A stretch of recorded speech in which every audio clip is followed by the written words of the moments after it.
Basically, St. Thomas, I'm from Bridgefield, St. Thomas. I love St. Thomas for sure from my heart. I love St. Thomas. And I would like some more activities to be happening in Bridgefield, St. Thomas. Bring back the life to Bridgefield. The raspberry fruit time. Got 3 houses. You go in the 3 houses, you know, you raspberry fruit, you got your little radio. And you see Bridgefield pastor just don't like go to waste. Don't like go to waste. We got a hard court. We could do every other weekend. The old men versus the young boys in cricket. The old men versus the young boys in football. And we could also have the old ladies versus the young girls in netball, volleyball, whatever the case may be, lawn tennis, road tennis, whatever. But Bridgefield community needs coming back to life. I love it. And once the community living in love, we don't even need no violence. That's the main object, violence. Get rid of the violence. You see, once you could get rid of the violence, I believe that Barbados will be very, very, very cool. Well, to be honest, Hyman Hill, I grew up riding bicycle coming through Hyman Hill. I get few falls, better known as, you know, road dolls, burnouts, whatever the case may be. But right now, Hyman Hill recently paved, and I drive on it already. And the view to the part of Hyman Hill, you could see actually out St. John Airport side. And if you drive in a vehicle and you stop and you can see the view, and you turn off your vehicle engine, you could hear the birds chirping, the leaves blowing, and then the view. I love it. Welches also, Welches area, the housing area, the units that going up, that the government, you know, establishing in the area. That's something good the government doing too, because everybody can't afford $150,000, $250,000 in household, eh? Small income. You know, that's a good idea. And I also welcome and appreciate the development of St. Thomas and Welches. Enough love all the time. My name is Rommel. I would have grew up in Rock Hall. From very young, run around these streets. Sorry, not these streets, but these gullies, these campgrounds all around here, the first Freedom Village. Yeah, it was great to grow up over here, you know? The place where freedom would start. The journey actually to freedom would start, you know? I enjoy it. It's a nice, quiet neighborhood. But we like more activities, please, sir, and please, ma'am.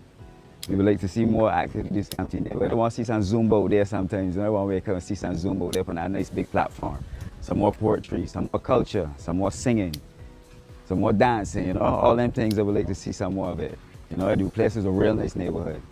St. Thomas is one of the best, you know. We still got a lot of peaceful things going on in the countryside. You got some sugar cane, some raspberry fruit, a lot of fruits. You got mangoes right here, golden apples, coconut water, natural juices still out here, plentiful, that kind of things, you know.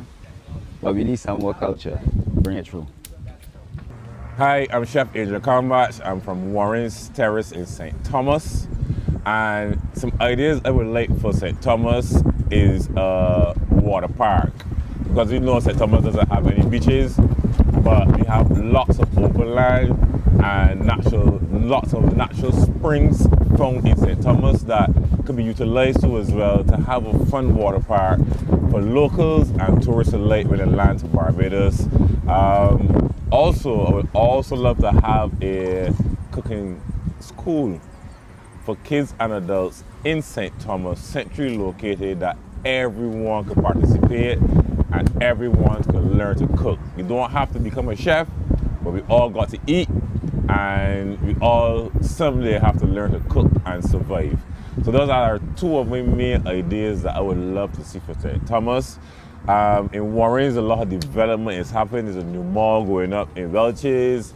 Above by Millennium Heights, they're going to construct some other things that's happening here within the next 5 years. So Warren's area from my gap back up to Cost-less area is developing. So we would love to see some more fun activities for the kids. You know, it will be safer because the sea has no back door. You grab money to say time, the sea ain't got a back door. So having a water park where kids could go around and have lunch and Beijing cuisine and roast breadfruits happening, you know, some flying fish and cocoa and stuff like that, you know, at this water park would be absolutely amazing. And those are my ideas that I would love to see in St. Thomas within the next 10 to 15 years. Greetings. Yeah, I'm Everton Henry, bred, born, raised, and live in St. Thomas. And the area of St. Thomas I'm from is Vaughan Spring, born in Clifton Hill, just moved to Vaughan Spring a couple of years thereafter, and I've been there ever since. Growing up in St. Thomas is quite interesting. You know, we have the Clifton Hill Moravian Church, we then have the South Wharf Primary and the Clifton Hill Mixed School after a while, which are no longer in existence. We had the plantation life, which would be Clifton Plantation on the eastern side, and on the western side, Vaughan Spring Plantation. And further down there was Stronghope and Applewicks. But most of all, the plantation that most persons would have heard of would be Mount Wilton and all the different things that went on at Mount Wilton Plantation. But in essence, I'm a Vaughan Spring and Clifton Plantation person. Growing up at Clifton Hill, there are many stories you have heard, but because in the interest of time, I'd just like to remind persons of some of the persons who passed through Clifton Hill, and one of the most distinguished individuals I can think of now is Reverend Wilfred Wood, who is the first black bishop in the Church of England. When I say Anglican Church, we may want to limit it, we think a little narrow, but if I say in the Church of England worldwide, the first black bishop, born from Prout, went to school at Clifton Hill, I went over to the Holy Innocents Anglican Church, and he's the first black bishop of the world coming from St. Thomas right here in Barbados. Another thing I'd like to say for the parish, especially as far as agriculture is concerned, because I remember when the cane trucks used to move and when there's a lot of vegetables and at Port Fell there was a lot of, and all Hyman Hill canes and Vaucluse sweet potatoes, we can think of all those fields and all the lovely canes we would have gotten. And there was a plantation, the famous Mount Wilton Plantation, where a part was given for residential development and agricultural development. I think if you should put it in a quarter, the southeastern part of the plantation, residential, the western and the northeastern part went for agriculture. And if all the plantations that want to abandon the land and then come back next 20, 30 years and apply, I think that a good policy would be say, look, you can get some, RAB land, you can go, we can get that housing development, but we have to give some to agriculture and not even sell, because the amount of money these guys would make by selling land in St. Thomas in the elevated areas, they could afford to contribute to the government land bank, so to speak, and the water is good in St. Thomas. And if we trap the water properly and allow it to get into the aquifers, then we can pull the water back from the earth for irrigation purposes. Another aspect of St. Thomas would be centenarians, and I can, persons mention those from Carrington Village and Chapman Village, Allen View. I remember Dunk, my grandfather's sister. She was one. Her neighbor then became a centenarian shortly after her, and she worked at Vaughan Spring Plantation. She worked at Vaughan Spring Plantation, and the guy, his true name when research was Grisette, but we used to call it R.T. Newton. I remember Doug coming to his function when he turned centenarian, and that should be Elvira or Delphina Johnson, R.T. Newton. Then there's another lady from called Clarice Lynch. She was also a centenarian. All of these people worked together at Vaughan Spring as laborers, at Vaughan Spring Plantation as laborers. There was one lady who worked from Clifton Hill named Martha Mears many years ago. She died in the house fire at 99. there are some other centenarians that I'm trying to recap, but there are three that come to mind straight away. I know the lady from Diggs Village from the other side, but I'm just trying to look at that little area in itself. And those persons had connections with Walk Spring Plantation, who all became centenarians. And these people are persons who, I mean, I remember down, would drink a Coke, like her salt beef, then eat muffins. She was cooking up to just over 100. She was cooking, she would offer you anything. But when you don't drink a carbonated beverage every day. But the thing is that she was small and fine, and she walked very far. She walked from Allenview over to Walk Spring Plantation all of her working life, as far as I know.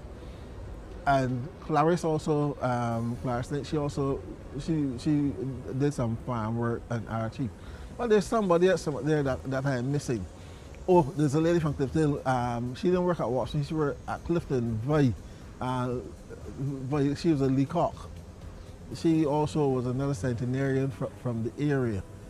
And I'm certain that if I tax my brain, I can find some more. But we produced quite a few centenarians, and we made that contribution. So we add those from Walk Spring, Clifton Hillside, over to the Carrington Village and the other centenarians in St. Thomas.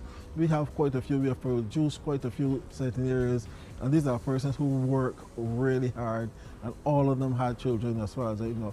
Yes, all of them had children back at that time. I've seen a lot of places round the world and far apart. Deep inside there's only one that's closest to my heart. Wherever I may lay my head, no matter where I roam, Barbados will always be home. I love the open spaces, what a feeling to be free. See the smiling faces, all they mean the world to me. A place for friends or family, a place to stand alone. Barbados will always be home. Barbados, Barbados, Barbados will always be home.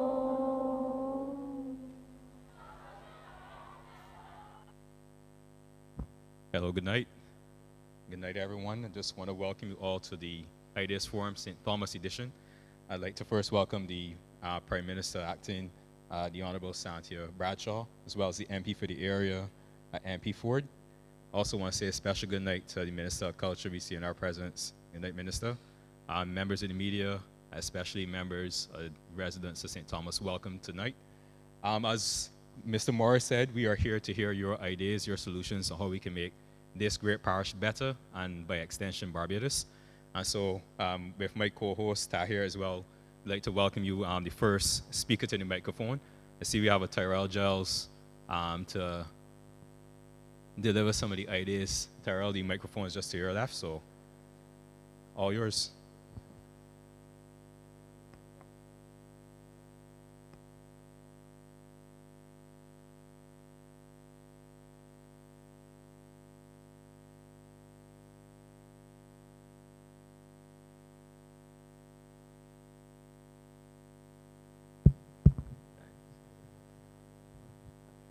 Hi, good night, Tyrell Jones from Allenview, St. Thomas. Good night, Acting PM, MP Ford, all governmental officials, and Tahir Alex. Good night, everybody. Here tonight to speak a little bit about community tourism. Growing up in Allenview, and we look around, we see that St. Thomas itself is home to many attractions, especially one of the main driving forces, Harrison's Cave. We also have Welch Mahal Gully, but we also have a lot of underdeveloped attractions, which are becoming more popular among locals, whether we think about Coles Cave, whether we think about Pori Spring, even if you think about Jack in the Box Gully. What I would like to see though, the problem firstly is that there are people, and for many years and decades, parents and grandparents have been going into Coles Cave, or Porridge Spring or Jack in the Box Gully, and they've been doing so without the correct equipment.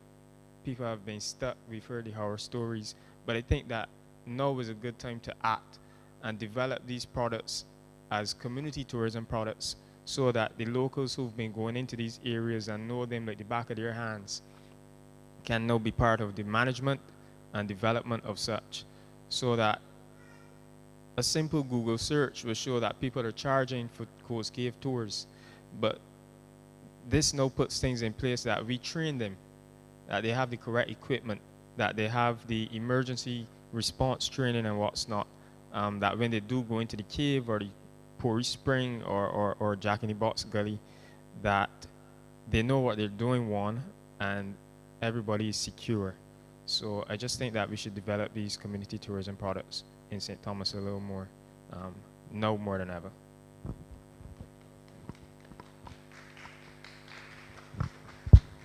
Tyrell, I must commend you for your idea. And good night, everyone. And as Alex said, we won't hear from you. But also, I think what we can do tonight is have discussions around some of the ideas that have been put forward. I think that would be important, that we could flesh out the ideas, because you can come and share. Also, let me flesh out and have a conversation. So if you have a remark as well or a thought on it, feel free to share based on anybody's presentation. So Tyrell, your idea for community tourism is pretty good.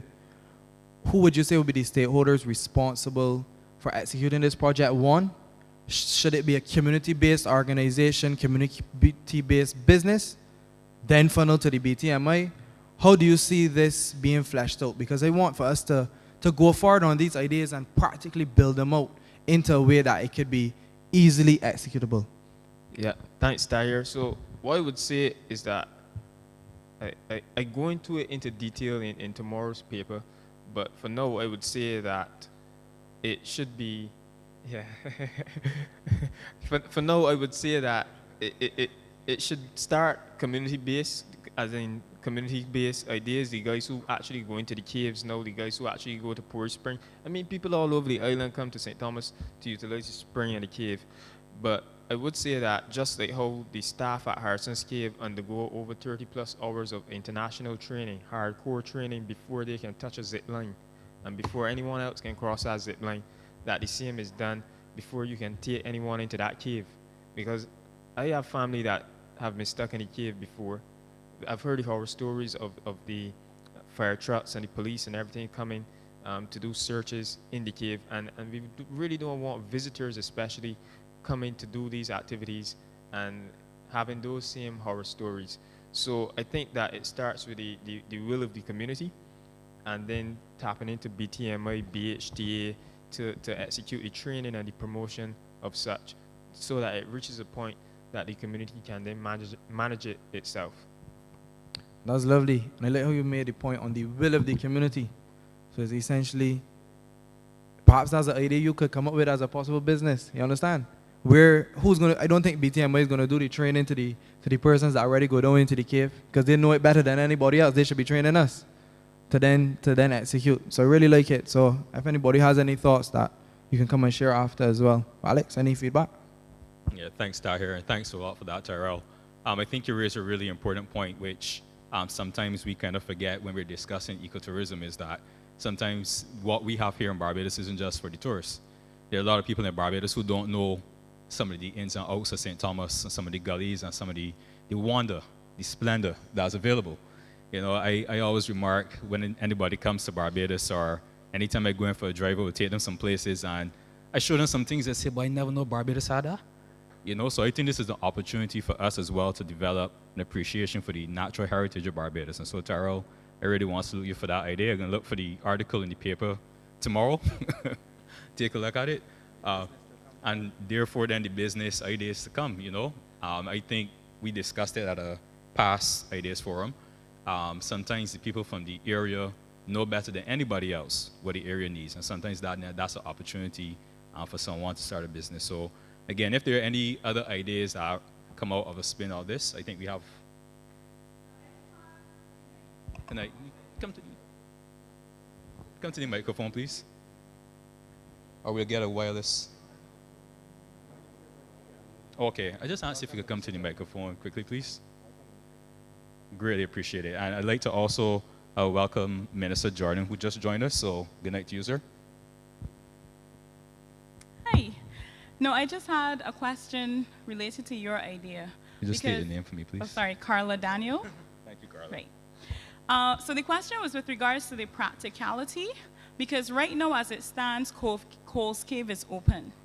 So if I wanted to go tomorrow and make a couple bucks and take a few people into Coles Cave, I could do so.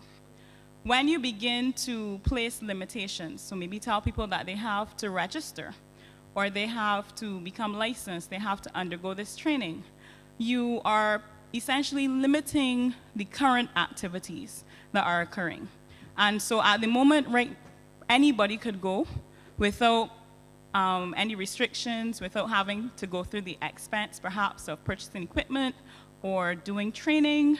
And then there's also the considerations about the other types of activities. After COVID, you had a whole set of persons spring up that do hiking.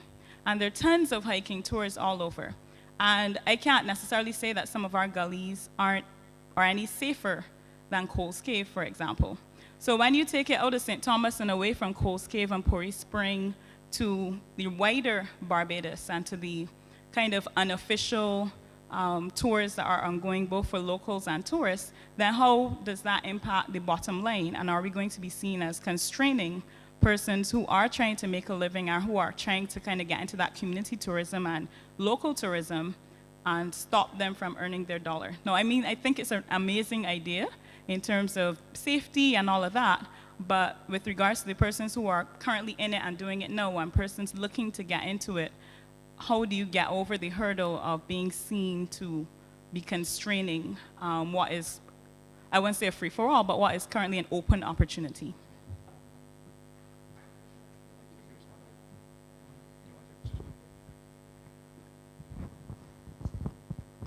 Yes, I just wanted to make the point to what Carla said. Makes sense.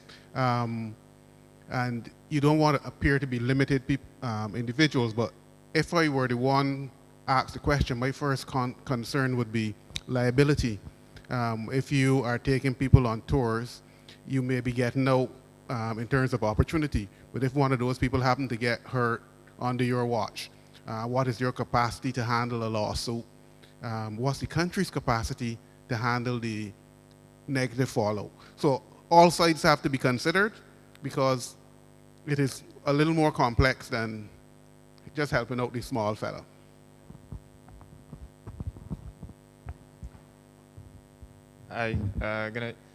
Thanks for that, Carla. And we'll definitely, we will be developing it for sure. I know Senator Nichols also has a keen interest in the development of caves as chairman of the caves. But I would say that, St. Thomas is a small place, and I can name everybody probably who does the tours in these caves, and they are all very deeply invested as well. They probably also have family who has been stuck in there. So, any form of regulation or rules for safety purposes put in place, I don't think it would ever be met with any kind of reservation at all. So, we just meet them where they're at, people to people, heart to heart, and I think that it'll work out. Thank you. I don't want to take away the moderator's time, but perhaps now would be a good time to switch gears a little bit instead of going to person number 2 on the list. Selwyn, let's do the video from Mart Hill because it is on the same issue. And let me explain. Mart Hill is the head of Export Barbados, but he's a St. Thomas resident. And he had some ideas to share when Mart Hill.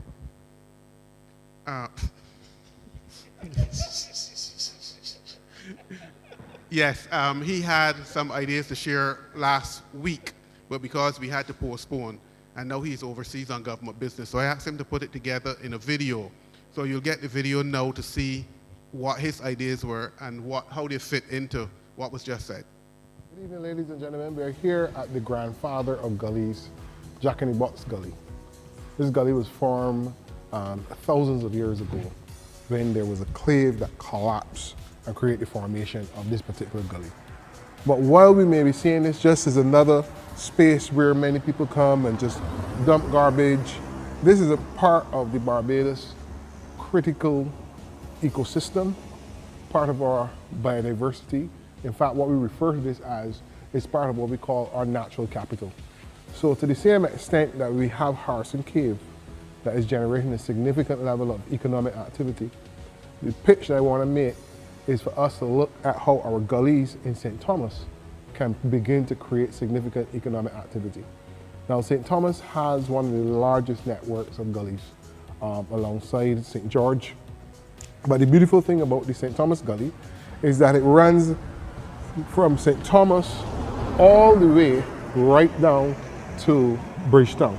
So you can get from here all the way down into the city, along with network passing through villages and passing through the gully experiences. Now, what we want to recommend is that these gullies can be cleaned up, which makes them a lot more sustainable in line with our blue-green investment opportunities. And this can begin to generate significant revenue for the parish of St. Thomas, whereby these trails are cleaned up. We put in some wooden bridges and we can bike from town all the way through this network and create a new tourism experience that adds value alongside of Harrison Cave. It's not a very difficult thing to do. We can start with a simple pilot of maybe 3 kilometers, but it will create significant jobs for youngsters. But when we run the numbers on this, let me say we have 10,000 tourists per year passing through our gully network and enjoying a gully ride. What we anticipate, if they spend 75 US per person, we're talking about at least $7.5 million in revenue being brought to St. Thomas that didn't exist before. And these bike trails will pay back for themselves in a very short period as well.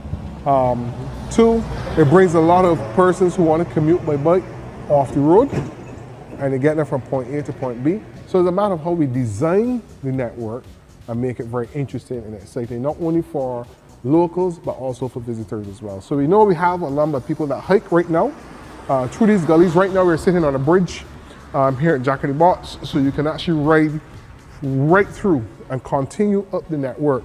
And this is consistent across a lot of spaces in Barbados where you can ride under these bridges and get from point A to point B and keep out of harm's way with vehicular traffic. So we anticipate that this would be a very good project. A matter of design, the design work has to be done. We can begin to look at the design options, the wooden bridges, how we maintain water flow, discussion with coastal zone. You know, we have a program called Roof to Reef. This can be a significant value add to that Roof to Reef program where we can have from gully to beach. So you can ride from a gully at any point in St. Thomas and you can get down to the beach. And that's just the idea. And we think that it has viability. There's discussions with some manufacturers of electric bicycles that you can actually rent a bicycle and come through the network from point A to point B. So you're taking what you have at Harrison Cave, that particular natural capital that you're exploring with the cave, and you're transforming your gullies now into an economic viable opportunity. And this can grow big, and it's just a matter of taking the investment and taking the time to develop it through good design.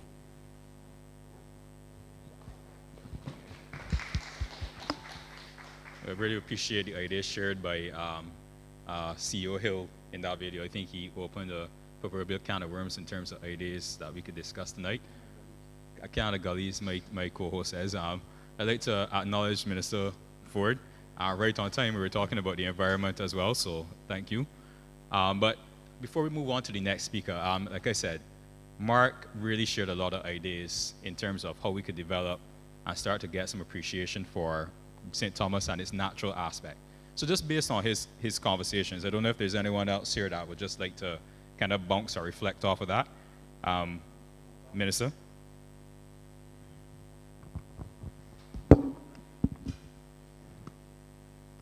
A pleasant good night to one and all. I'm sure I want to give Mark the rested assurance that what he just exposed there in terms of the gullies, Jack and Box in particular, and there's the Eternal Hall wood. I am sure that every single person who listened to the budget, maybe not the long, not the 10-hour speech, but who listened to the budget, are being presented by my good friend Rance Ron, would have heard that this government is now on the cusp of ensuring that there is a Barbados Nature Conservancy Trust, which will have lead responsibility for our not only the gullies, but our National Botanical Garden and a number of sites across Barbados, a number of our parks as we know it. And when I say lead responsibility, they will be responsible for getting funds and ensure through the NCC that we have the operational aspect to it as well. But our Gullies project, it is called Gullies Our Life project. And I want to thank my good friend, Minister Jordan, for coming up with that name, because we recognize that the gullies in our ecosystem must be a part of our life. It must be the basis, the heart that beats around the country in terms of protecting a natural ecosystem. The gullies being an important cog as it relates to our ability to fight our climate change and our natural disasters. It is the only green green carbon sink that we have, without a doubt. And we started the project, the Gullies Our Life project, about 2 months now. And I must say, because it is disturbing, Mark spoke of the rustic beauty associated with the gullies, the fact that the ecosystem can provide an alternative touristic drive for our country, the fact that exercising as a part of that oasis could be something that we look forward to. But the other side to that is the side that I would like to equally talk about, and that is the wrong side of my tongue now, the maladaptive behavior of Barbadians. Of course, it is a shameful exercise when I, as minister, have to be part of a project which, in 1 hour time, is able to liberate at least 80 bags of garbage. 1 hour, 80 bags of garbage in our gullies. It speaks to how we are treating that which will protect our children and our children's children. The importance of our gullies must never be underestimated in our fight to protect us from the vagaries of climate change. And that is why we have employed 100 persons across the length of the breadth of this country, where our gullies are concerned, to not only clean our gullies, but ensure we remove that which is invasive, that which is harmful, and along with having the conversation with our indigenous and traditional folk, because they understand the gullies better than most of us who regard ourselves as ecologists and dendrologists and zoologists.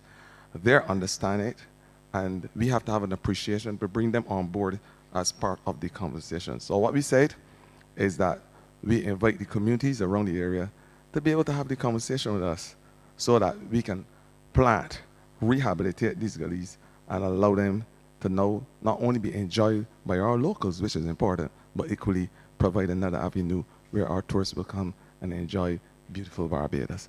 I want to say we have started the project. It is now at the stage where we are going, because as part of another aspect of the project is to have the tree planting aspect of it. And the reason for the tree planting is so that we can rehabilitate with the trees that we know are essential, so that the monkeys, as we know it, will stay in the gullies and not enter our household and our residential area. That is the reason for having a project that encompasses a tree planting exercise. And there's no better place to have our fruit trees than our gullies. Biodiversity and biodiversity conservation, another important aspect of it. How we can ensure that our flora and our fauna are equally distributed, and there is that unequivocal yamos, because it's important for us to be able to build our biodiversity that way. And what we have said is that along with ensuring the protection of our flora, our natural fauna, which is our animals, that those species that are important in order for the survival of our biosphere, our green space, that those species are protected as well. So it is a holistic project. I hope that Barbados will come on board, but equally, it is also a call for us to stop those, we call it, in science we'll call the anthropogenic behaviors, the behaviors which cause us to destroy our ecosystem by littering and doing all those bad things. So the project is well on its way, so Mark has no problem, and we are going to ensure that our oasis as a Galilee, that they continue to strive, and that Barbados can remain beautiful and unspoiled, in the words of Cheryl Hackett. Thank you. Thank you so much, Minister Ford. Gullies are life. I will take that one to heart. I hope everyone else does as well. At this point, I believe the Prime Minister, you have a few thoughts you'd like to share with us. So good night, everyone. I think Adrian probably preempted my thoughts because I was going to call him up to speak to the Gullies project, because I know we've been in discussions for quite some time regarding getting that off the ground. That ties in nicely with MTW's work in relation to the bridges, because I think St. Thomas, I'm sure there will be some questions tonight about our bridges as well. But in addition to looking at the gullies and trying to preserve the natural environment, one of the things that we also recognize across the Scotland district is the need to restore and to rehabilitate a number of the bridges, because they in turn also become a space where people are curious about, but also it's a heritage area as well. There's a lot of history behind the bridges as well. So we've also in MPW this year put aside some funds, not only to assess the bridges, but also to, in some cases, redesign the bridges with a view to them being able to have a bridges project, which would allow, and Dr. Springer, who's part of second in ministry, because of his background in history, he has been working with the team at the University of the West Indies to look at creating a project which would allow us to identify where each of our bridges are. I think the last time we had a study done on the bridges was in 1985, and it identified a number of the bridges and the work that needed to be done, but we did not have, over the course of the last few decades, a lot of work and improvements to the bridges. So hence why MP Ford and others at a number of parish speaks have raised these issues in relation to the condition of bridges across the country. It is an expensive exercise, just as it is for us to be able to put persons in place to be able to clean the bridges, but I think both ministries are committed to being able to make those improvements, particularly in the Scotland district. And I think you know that under the Scotland district project, in addition to the roads that we're seeing getting done, there are a number of bridges as well that are have also been incorporated into the works plan, and that work has already started in the Scotland district. On the earlier point, I think Terrell would have raised, I think it is a good idea to be able to look at safety. I think more and more we are becoming aware that some of the things that we've taken for granted for a number of years now require us to perhaps put a bit of rules and regulations in place, not because we're trying to prevent people from doing things which are natural, but more from the safety perspective, not just for our locals, but also for tourists visiting the island. So I think, Terrell, that the fact that you know everybody who goes in across the length and breadth of St. Thomas and is involved in these activities, it may be worth a conversation with the Barbados Tourism Authority, BTMI, certainly, to be able to capture those individuals and maybe see if we can come up with a plan that works for both parties, because I think at the core of it is really the safety of our people. And I wouldn't want that we wait until somebody comes in and decides to invest in the area, and then we have the uproar from the residents. I feel that this is very much like crabbing. I've attended crab nights in St. Andrew and had a whale of a time. And I believe that these are things that we can tap into as alternative tourist activities and attractions across the country. Many times, if you go to the other islands in the Caribbean, you will find that there are lots of things that are very indigenous, things that we as Bajans probably wouldn't even think about. But in recent times, especially when I've joined the trail with the crabbing, I've found that we are experimenting a bit more, and I think that that needs to be encouraged. Minister Goodinegil recently brought a paper which would have addressed looking at the product in tourism and being able to look at how do we improve and make better the attractions that we have available to us. Because for too long, everybody knows, you know, if you bring family from overseas, a lot of times it's the same attractions over and over and over. And I think that if we're going to have all of these people coming to the country, that the time is ripe now for the ideas that are coming out of these forums, but for ideas to contend where we can actually create business opportunities out of the ideas that are being created here. So I commend you, Terrell, and I think we just have to find the balance with Carla's ideas as well to make sure that we keep people safe. But I just wanted to indicate to you that we are thinking about it, but we are also implementing in this next financial year as well. Thank you.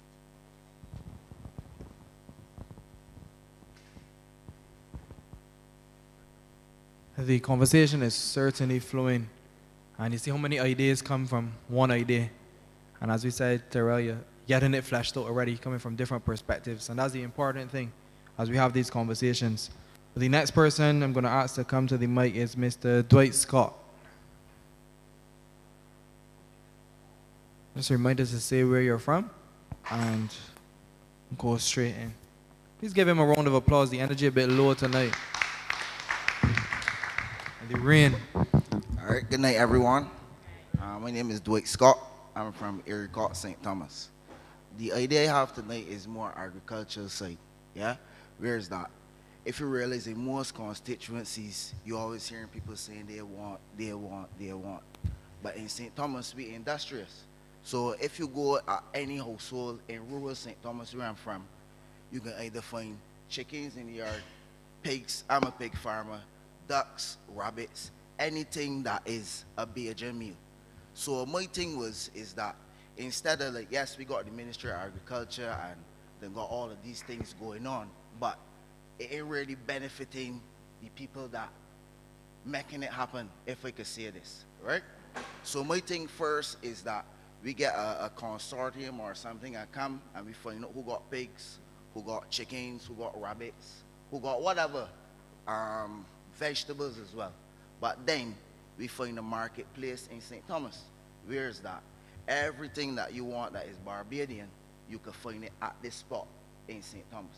The spot that I recommend is not a government property, but it's Highland, right? If you can remember years ago, Highland was this big ecotourism thing going on. You understand? You had people coming from all over the world to come to Highland and then trek in the same gully thing that we was talking about here earlier, straight down to St. Andrew. So this meaning that you opening not only ecotourism doors, but also little employment and little money in the villages and in the gullies again. That's simple. So y'all can look at that in a bigger spectrum, but that's my idea. Yeah? Round of applause for Dwight. Dwight, I want to thank you for that idea. You're taking us in a slightly different direction, but that's entirely what these events are about. I don't know about the rest, but I can guarantee you that, like you said, agriculture really is at the bedrock of everything we do. You got to eat to live, you know? And so your idea about perhaps having an assessment of the different livestock that's being kept and the different people in the areas are being, you know, having these livestock, whether it be, as you said, rabbits, if you've got a little sheep, you might got 1 or 2 goats, and you may not think that that's much, but when you add up everything else that everyone has, you start to see the bigger picture. So I really want to commend you for that. I think most of us, if not all of us, are familiar with Highland in one way, shape, or form. So I can't speak necessarily to the viability of the spot, but I can definitely tell you I can see it in my eye right now how that would work. So even if it's not Highland per se, so exactly somewhere else that we can start looking at this, and we can perhaps then use St. Thomas as the pilot and show the other parishes, for example, how you can then make this a reality for the people living there. So really want to commend you on that idea, as I said. Tahir, I don't know if you have anything you want to share coming out of that. It's a brilliant idea, Dwight. But beyond that, make it as holistic as possible. Some of the best soap makers come from St. Thomas as well. You understand? Come back to the mic, man, Dwight, don't run.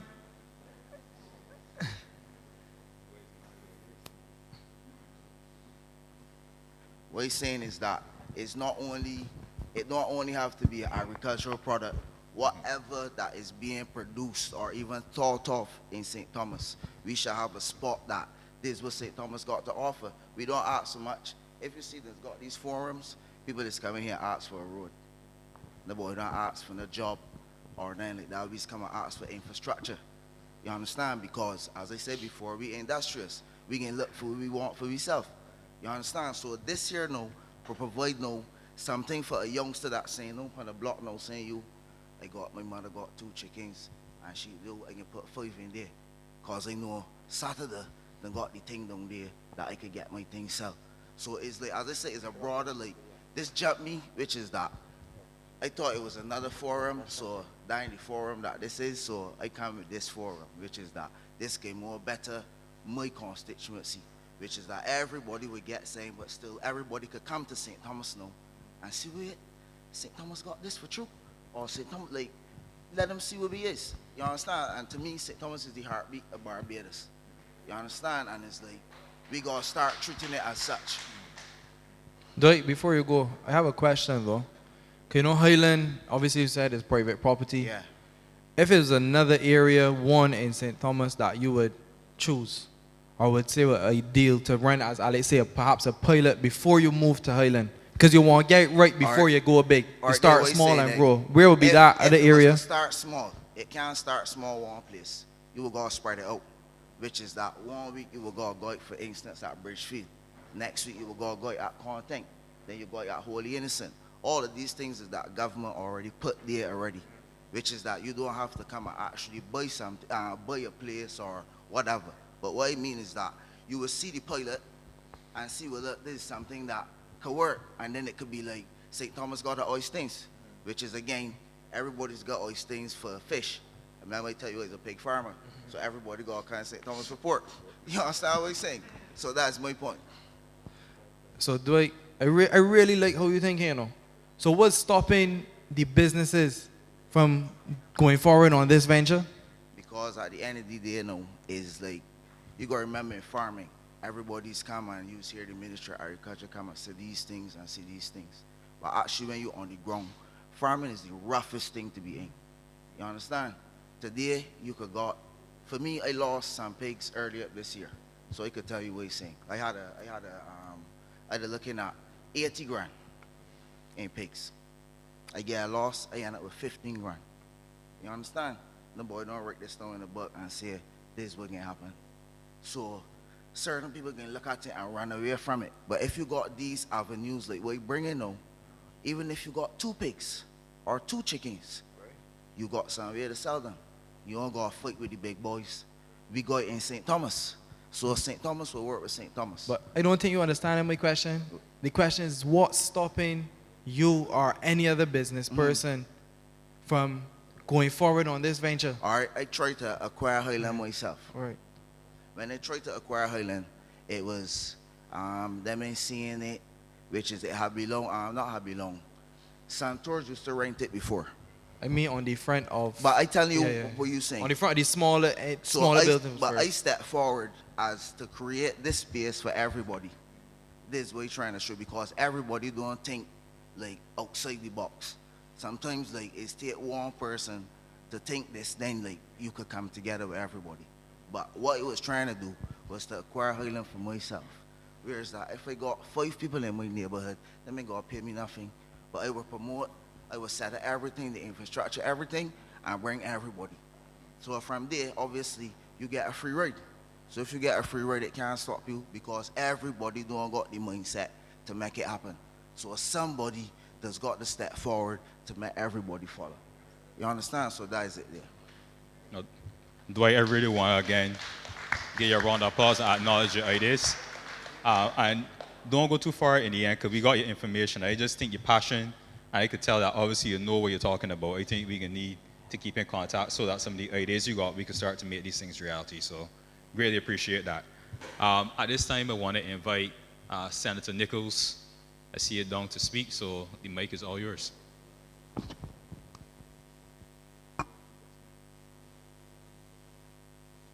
Good evening, everybody. Gregory Nichols from Alpha Seat St. Thomas. First of all, I want to thank my two friends, Tyrell and Dwight, for coming and speaking so passionately about St. Thomas. I actually want to talk about the things that they said, actually. And I will confess that we have been discussing these ideas in my moving around. As it relates to Cole's Cave, I want to span it a little broader than the cave. Barbados is one of the 3 limestone settlements in the Western Hemisphere. So our geology is kind of unique. And it has implications for our groundwater supply and really life in Barbados. Not only do we have to pay more attention to our gullies, our caves, our water courses, our rivers, and our springs. I would like to see us start with putting a legislative framework that defines these settlements, these installations, in much broader terms. We have the Caves Act, but the Caves Act doesn't go far enough, in my view, to define what is a cave. We don't have legislation defining the gullies in a particular way. Now, the reason why this is important, as the young lady spoke to, we don't want to stop the local people from being able to make a living as they are doing now. But they also have to be cognizant of the safety concerns as well as the environmental issues. We can't just have unregulated access to our caves, our springs, our gullies, our water courses, because these have downstream, no pun intended, impacts on our water system. We live in a country where water retention, because we are on a limestone rock, is going to always be difficult. And a lot of the people from the Water Authority will tell you here that they're seeing rising levels of saltwater incursion in our aquifers because of the rising level of the seas. So all of what we're doing, whether it's community tourism, whether it is development for housing, and all these things we have to look at how they impact on the environment. Recently, I've noticed that a place in Welches where it was a natural water course where the water used to drain off has now become a mall. That has created, and I think residents in St. Thomas will tell you, flooding in areas, massive flooding in areas that never used to flood. When the rain falls, Short Hill is now a river, the road in Short Hill.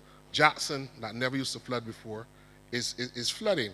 And right by Sharon School, there was a descent where the water used to settle. Water doesn't settle there anymore. The water is now going into the roads and creating several problems for people who live in those areas. So that we need to start to think about our physical environment a little bit more, especially in the era of massive climate change. If we want to build climate resilience, we also have to look at how we deal and manage our gullies, our caves, our springs, our water courses, our salt wells. People covering up salt wells in Barbados to build houses. Where does the water go? And we've seen a lot of that in St. Thomas. Covering up the salt wells. These were natural installations, some of them man-made, some of them natural, that our forebears have had in the cane grounds and in the fields to manage water. When you cover them up to build houses, that creates problems, significant problems. So when you pass on the highway and go up by Welches, even by the wall, by the old road, which is now to our right, is being filled in and compacted with marl. As children, when you walk in those areas, you used to see water and even sometimes some fish in those areas. But if you fill it up with marl, where's the water coming off of Welches going to go? Where is it going to go? So we need to do more. We need to pay more attention to our environment. We need to teach the children of Barbados the geography of the country and its linkages with the environment. Gullies are caves that collapsed thousands of years ago. We can't just have people traipsing through the gullies because that is going to affect the ecosystem in some way. So we have to manage it. How do we manage it? We need to regulate it. I also feel that in terms of the development, the idea from Mark is an excellent idea. But at the same time, how do you fund it? If you allow developers to develop, they must have planning obligations as part of their planning permission. We recently passed a new planning development legislation to replace the Old Town Planning Act. And I find that that is one of the ways in which we can be able to manage our environmental concerns and also open up economic opportunities for people. What do I mean? Dwight spoke about a farmer's market. I think that's what he's talking about. If you give a developer an opportunity to change land into housing, create a planning obligation that they would have to develop a farmer's market as part of the community to give economic opportunities to the farmers and people who cook and create other recreational spaces within the community. So we're talking about not only about tourism, but kind of oysters like Hamer's Market type. The one in St. George escapes my mind. Brighton, where my children go all the time. You don't have to go all the way into Brighton.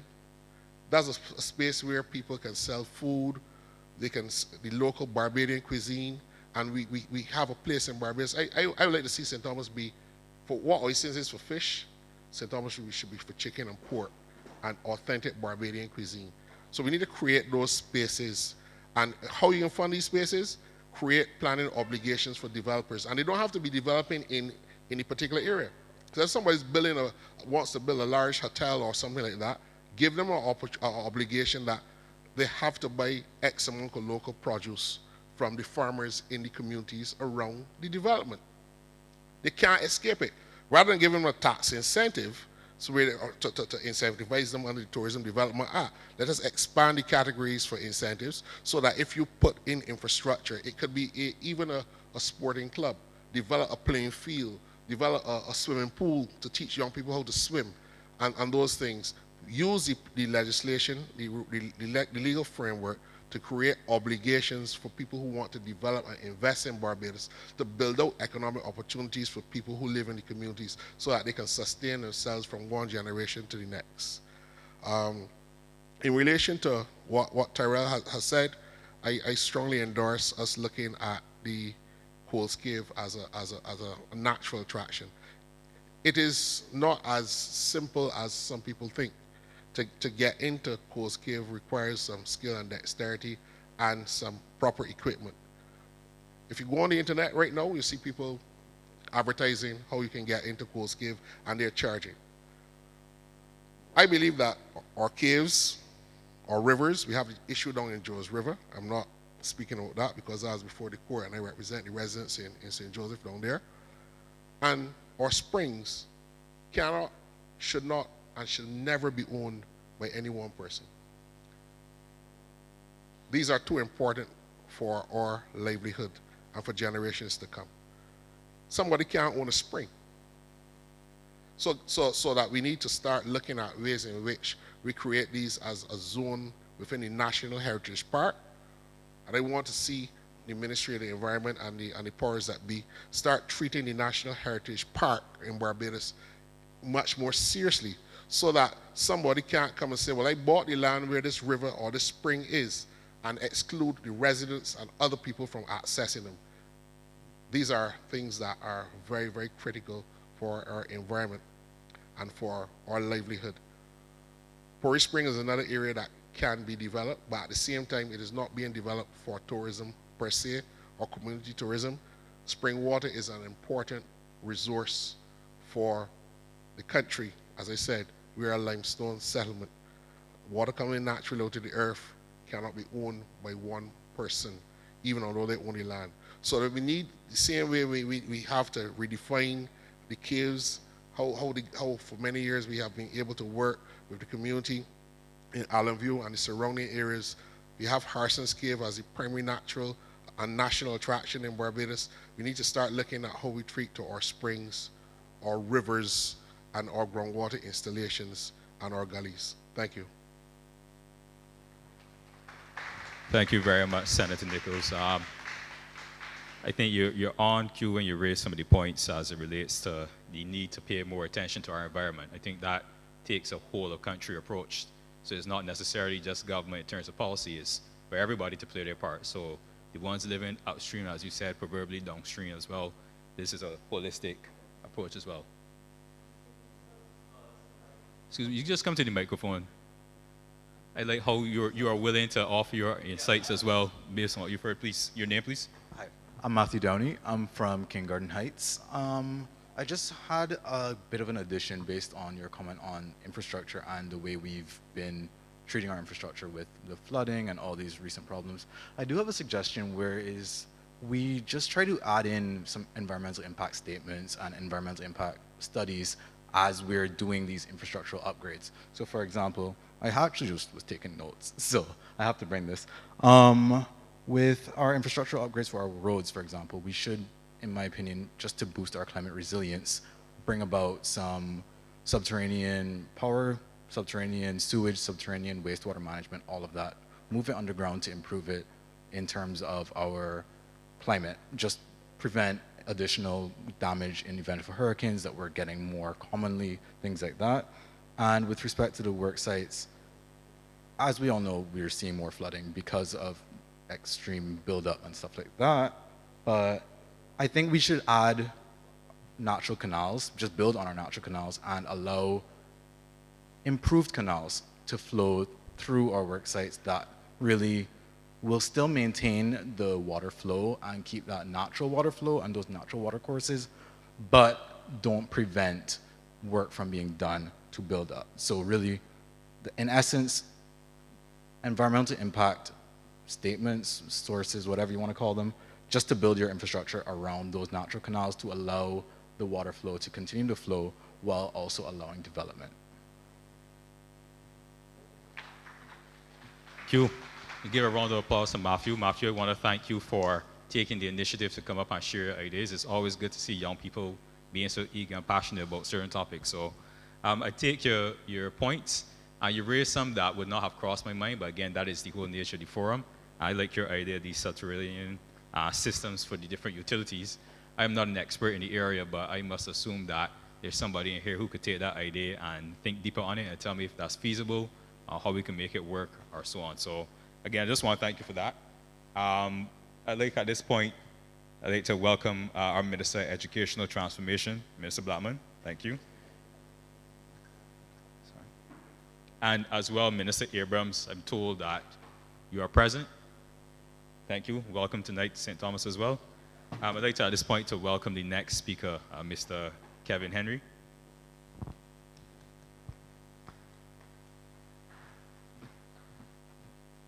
All right. Good evening, everyone. Madam Prime Minister Acton, ministers, members of cabinet, MP for St. Thomas, Ms. Ford, Ms. Cynthia Ford. Good evening, everyone. My topic this evening is on the issue of nature as well, and the gullies. But mine is a little bit different to the one because I want some level of action or deterrent put in place for illegal dumping. So you can leave from Russia Gully in the east out towards Fisher Pond, come all the way down to Jack in the Box, go out to Vaucluse, which is literally a stone's throw away from the dump, where access to dispose of your garbage is free. And you will see couches, you will see fridges, you will see all sorts of debris just dumped. When cars, fans, tiles, construction waste, many different types of waste. I am old enough to remember when Jack in the Box was cleaned twice. The first time was still in nursery school, and that was a massive operation because, you know, as a child, you see all the big excavators moving in and out of the gully, and you're interested about it, and you see that it's garbage. And then once again, I think in the 2010s or the late 2090s, they call it, I think it was cleaned again, the level of garbage. But in the last year or so, probably since COVID, one of the things I recognize is that you drive through that road almost every week, there is a new set of litter being put there. Recognizing that the people who are dumping are citizens like you and I, they're our brothers and our sisters. Our gullies are important for our nature, our water, but beyond that, we live in this place. We live in St. Thomas. We live with the trash that you come and leave there when it's only a couple kilometers away for you to reach the dump. Now, I do like the ideas that we've had and the development. We have the Roof to Reef project. You have the Gullies Are Life project. But I think there's time that we look to pass legislation as a deterrent, or even implement cameras or motion sensor cameras or motion sensor lights or something that would deter people who dump. And to me, the biggest dumpers right now are the animal waste people. Every week you could smell something different when you go through Jack in the Box, whether it's offal from chickens or a dead cow or something. You also have the issue where persons are literally leaving live animals, dogs, in the road, in the gully sometimes. You see it in Vaucluse, you see it in Jack in the Box. Last night, we left the handing over ceremony and I saw a whole litter of dogs, and they have to be feral by now, right? Just roaming. Where people were just going to dispose the animals if they can't afford or maintain them and leaving them there. That is neither one safe, because if somebody is not familiar with dogs or animals and encounter them going through the same gullies on a hike, that could cause another issue that we would not necessarily want to have as a nation in the international media, whether it's a local or a tourist. And I think that we do need to put some sort of action. I see that in some city areas. I see, and the minister could probably correct me if I'm wrong. I don't know if there's some areas we see like posts saying that you can be recorded or something in one or two spots. And I think that we need to bring some of that into St. Thomas, because it is sickening. I'm going to be approaching middle age now, and I have seen this all of my life. And it's not working. The public campaigns, we're speaking to people about what dumping does, how it gets to our water, and they're still doing it.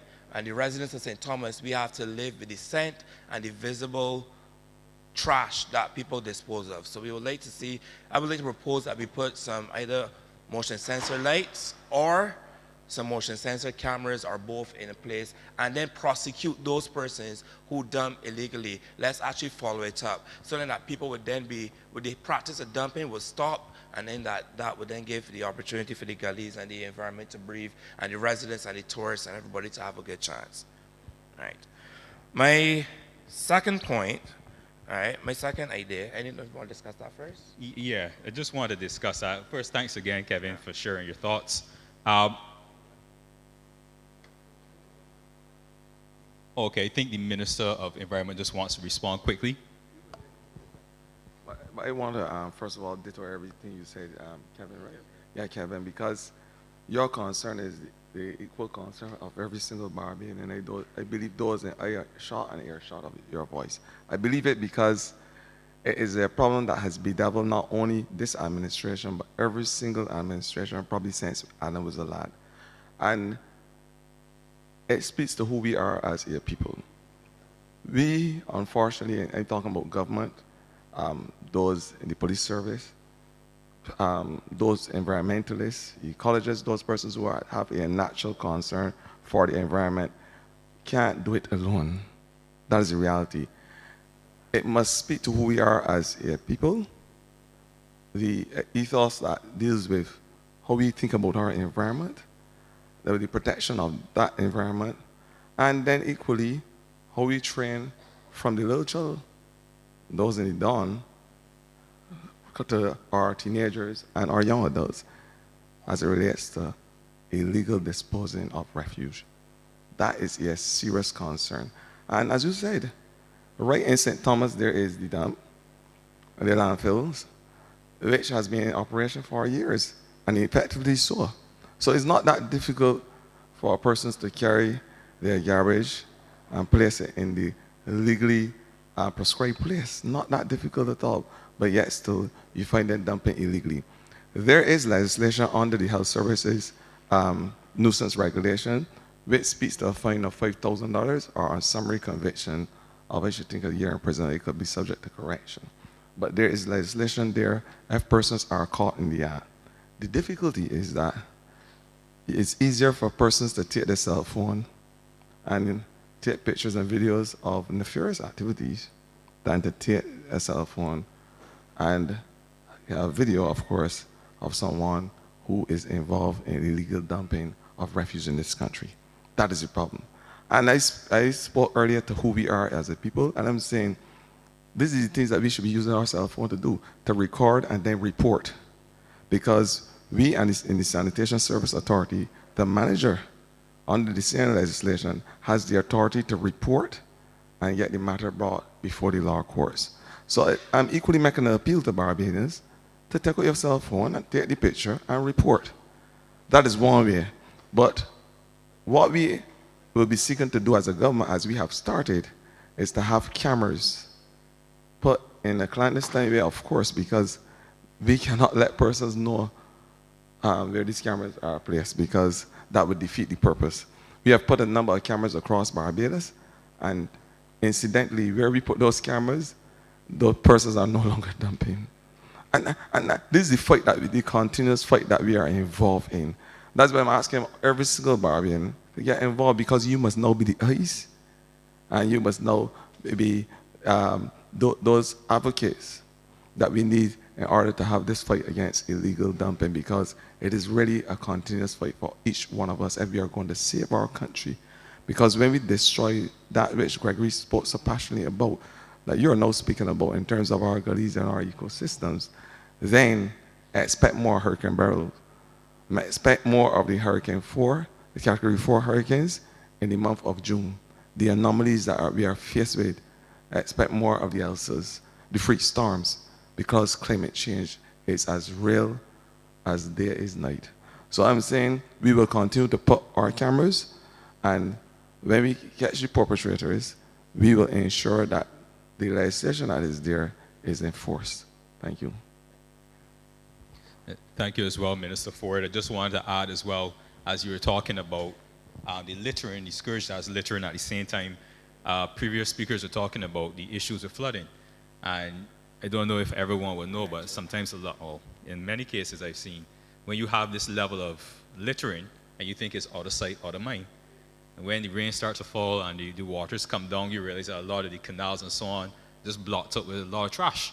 And you might not have seen this for a number of weeks or months, but then when it really matters, it matters. And so really think that the plea for us to start showing appreciation to where we live, our environment, and to litter and dispose of these things, start littering and dispose of these things in the correct manner, is really the plea that everybody should take to heart.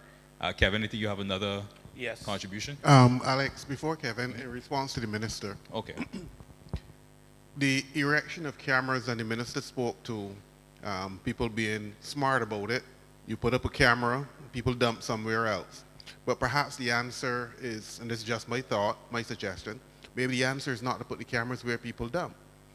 Now, if St. Thomas is one of the areas that attract a lot of dumping, these vehicles don't start in St. Thomas. Right, I got you, Minister, MP, I understand what you're saying.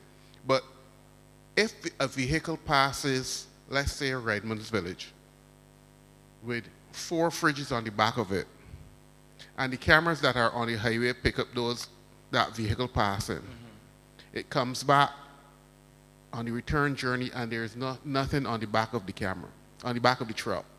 It must have been dumped somewhere. There's only one legal dump. Is there a record of the truck showing up at the Mangrove Pond landfill? If no, then there ought to be some way of demanding or investigating the operator of the vehicle to find out where was the trash left, and then proceed with the act of prosecution as evidence allows. But because I do a lot of walking, as people know, and I don't like walking on the main road, so I walk through all kinds of back roads. And I am shocked sometimes to see the number of fridges, stoves, beds, and you cleared one weekend and you pass back 2 weeks later, and there's a fresh set. Yeah. And I know the minister again talked about young people training our children, and because that's where new thought processes will permeate the society. But the truth is, there are no young people, there are no teenagers, there are no young adults dumping. They don't own trucks and they don't drive trucks. They're mature, responsible, adult, hardback people who go to church on Saturday and Sunday and who do other things and appear. And the minister again said, all Barbadians are concerned about it. But all Barbadians can't be concerned because they're in tourist dumping. And I'm not picking on you, Minister. I'm just making the point that it is our problem. We are the ones creating it. And perhaps we just have to be a little more forceful, because there is no magic to policing. There's no magic to investigating, and we use cameras to solve major crimes. We can use the cameras to solve some of these smaller ones without investing necessarily in new cameras. Use the cameras that are available to the authorities already. That's just my thought. Oh, Roy, I just want to bounce off an idea you had as well. Just using a bit more of the technology, as the minister was alluding to, we all have cell phones as well. And just throwing out an idea, if it's possible that we can start to use the pictures from our cell phones, when you see garbage, especially in the gullies, you geotag the location, so that immediately the authorities perhaps may know that there's a major dumping problem at X gully or in X canal or Y canal, so that you can better respond to it. So if you, for example, Roy, on your many walks, as I know you like to take, you pass a spot one day, and there's no garbage there. You pass back the following day, or the 2 days later, you realize that they got 3 or 4 fridges and some stoves. Immediately you can take a picture, geotag it, and we know within reason that this is something recent and we can respond to it in a way. So just an idea that I'm throwing out, if it could be built upon. See if we can make that. Well said, Alex. By the time we get to Ideas Forum St. Joseph next month, it starts tomorrow, we will be able to demonstrate and point out to you a new app that will be launched through Prime Minister's office that will allow anybody with a cell phone to take a picture, automatically geotag and report, and then it will tell you when something is done about it, if something is done about it, and some whole other things. So we're going to announce it, we're going to launch it by the time we get to St. Joseph. Very excited to see that, Roy. Very much so. Kevin, so sorry to have kept you waiting, but Fine. the floor is all yours again. Solutions, once we get ideas and then the ideas bring Correct. solutions and they're implemented, we're happy. I would just tap back slightly to the point made by the acting Prime Minister before I go on to my final point on the bridges and in particular. And it was a single concern that I had, and I've raised it before. There was a regulation put in place upon the restoration of Jack and Bott's Gully's Bridge a few years ago, about 10 years ago, in terms of the size and weight of vehicles due to the vibrations and the age of the bridge and compacting. Recently, in the last year or so, we find that many different companies and government agencies have decided to flaunt that rule. Yes, the signage is not there, but as somebody who relies on that road as a connecting road, the rest of Barbados, especially persons traveling from St. George and St. Philip and Christchurch, working on the West Coast, depend on that road. If we lose that link road, the inconvenience to the people who live on the eastern side of St. Thomas and St. Joseph, and those persons coming from there to the West Coast, is significant, and it will cause significant traffic delays in other areas such as Warrens. What I'm asking is that we can have a revisit of those regulations and have the signs put up and at least let companies know, especially the construction companies know, if that road is allowed for them to use, because there are alternate routes that those trucks can use. But if we lose that road again, it is a major inconvenience, not just for people locally, not just for residents of Barbados who travel to different parts of the island, but it's also for tourists and other people. So that's something that I would like the minister to be able to look at substantively before we lose the road once again. Because the last time it was done for nearly 2 years before it was back in play. And then my last point was on the environment and also transportation. And I think that most residents in rural Barbados, in particular in Rain Central and St. Thomas, as we call it sometimes, would argue that the ASH program came about due to unfortunate circumstances in terms of the volcano erupting and we having to get rid of the ash. After the ash was gone, they were maintained and did an excellent job in maintaining the size of the road and keeping the bush off the road. And I don't know about many of y'all, but for me who traverse St. Thomas often, there's a clear drop in terms of that level of service within the roadways of St. Thomas. And we find a lot of encroachment of bush and shrubbery coming onto the roads. And it's just something that we may be able to look at to see if, maybe not across the entire island, across each parish, but in the parishes that particularly need it, the rainfalls in St. Thomas, especially in the higher areas, almost every single day, if not every day. And you see the big difference between the road being the comfort in traversing when the roads are well maintained versus when the bush is in there. And that's something that is easy, but it's something that I think that will make a difference to the lives of people who use and live in St. Thomas, the roadways in St. Thomas. And that's my points for this evening. Thank you again, Kevin. Almost right on cue, you see the rain is fall every day in St. Thomas. The rain start falling. But thanks again for your suggestions and for your ideas. We'll move to the next speaker at this point. I have Raymond Brooks. Raymond? Okay, see you come in.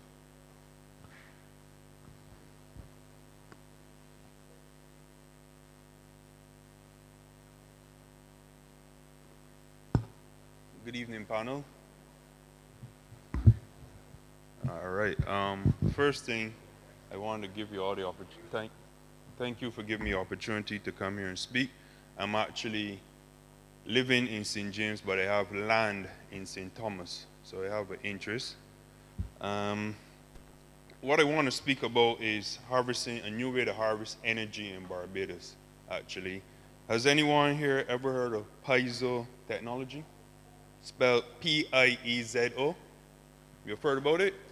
You want to tell me about it so that we can make this discussion a little more interesting?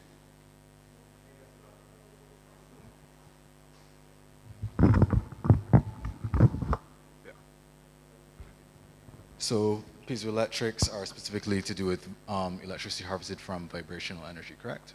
Yeah. It basically is, in a layman's terms, if I have something like a tile here, and I were to step on this tile, I'll be creating energy by just decompression, just push and pull energy. So my idea is to implement this technology at our roundabouts. All right? So if everyone can just think of the whole roundabout as movement going round and round in a circle, and we can actually just place these plates in the roundabouts, and when a car drives over them, they actually trigger the energy. And then somewhere around the roundabout, you can actually store this energy, and then you can use this energy to send it back to the grid, or you can actually use this energy to actually light up these street lights on the roundabout, or the actual traffic lights by the roundabout. So this isn't just a St. Thomas idea, this is an idea that can actually help to reduce the energy in Barbados. And then possibly, if this energy that we are harnessing, we can actually send it back to the grid, and then it can actually help the residents of St. Thomas and Barbados. The reason why I thought of this, and I wanted to present it here, is because, as someone says, St. Thomas is the heart of Barbados, is the center. And if we can generate energy from the center and push it out, then we can actually transfer this idea to other parts, wherever there's a roundabout. It's reasonably low to generate the infrastructure. You can even use it on the current condition, the current roundabouts as they are right now. The infrastructure is fairly, I wouldn't want to say cheap, but it is not as expensive as other energy resources or any new energy resources you want to implement. That is basically the idea in a nutshell. All right, thank you.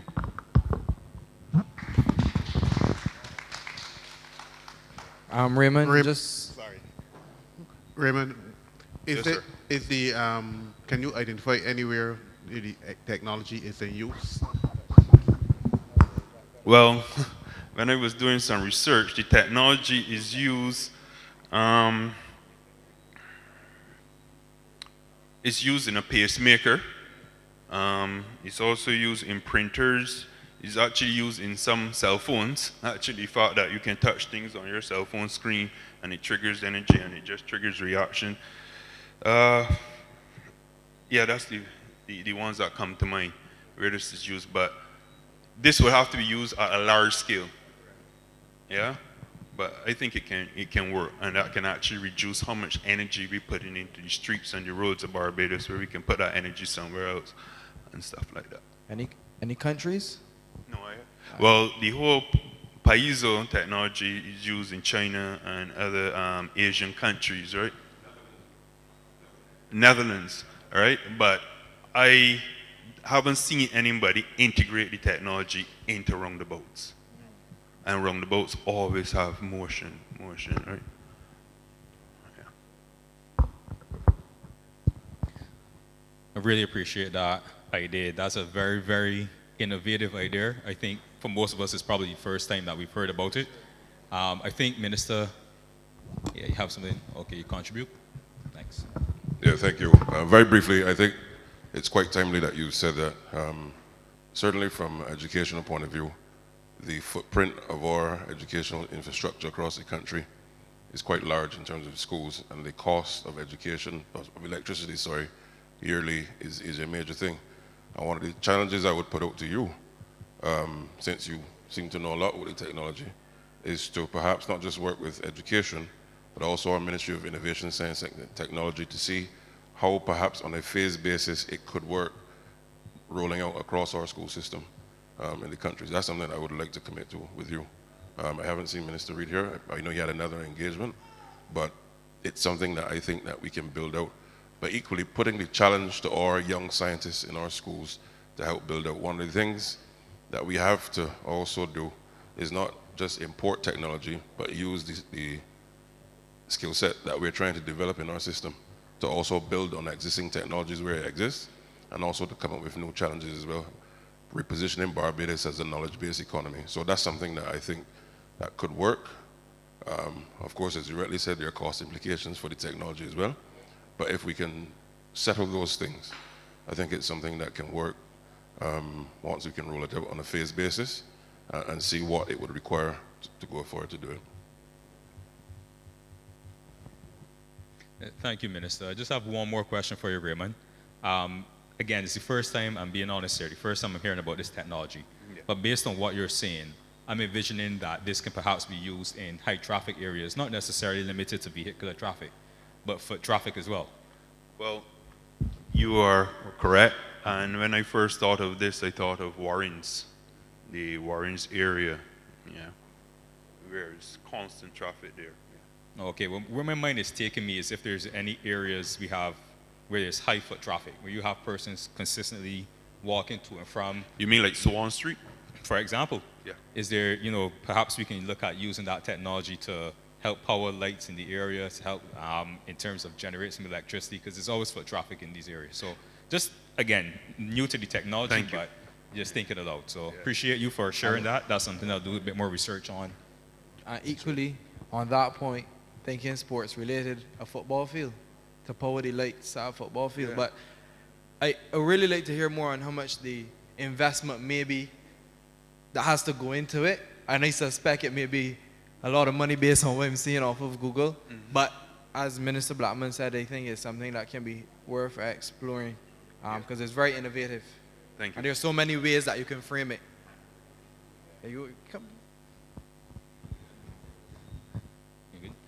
Again, thanks, Raymond. Appreciate that. Thank you.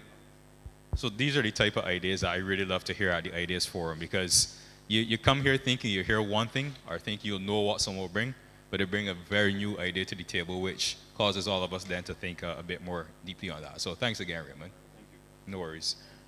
I'd like to move to the next speaker. We have a Shane Gibson to speak.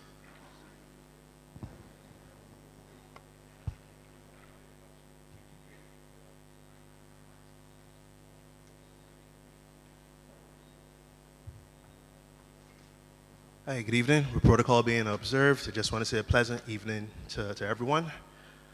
These are a series of ideas that came out of a pet project of mine called Elevate Beijing. Oh, sorry, that would help, right? Shane Gibson, that's my name.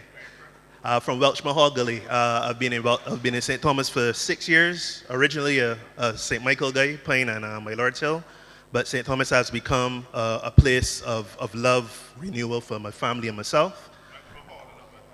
First Avenue Welchmore Hall, sorry. So clearly I knew. Sorry, the hashtags of. All right, cool. So at least I bring a laugh to the crowd. Top stuff. But yeah, so I'm speaking about something called Elevate Beijing, which was a pet project of mine, especially during COVID. There are a couple of ideas that's going to come out for the main idea. So I'll just try to be brief. But if you want the fullness of this with the 5-quarter analysis and all the other jazz, I'll be more than willing to submit it to the relevant persons. But this is just more of a teaser for it, all right? So let me start with this month. This month, we know we got more kites in the air than Trafet got chips. And they can be making noise with the bulls and stuff and so on. One of the first ideas was to actually elevate the concept of the Beijing kite to become kite drones. Now, we know about staking out a kite.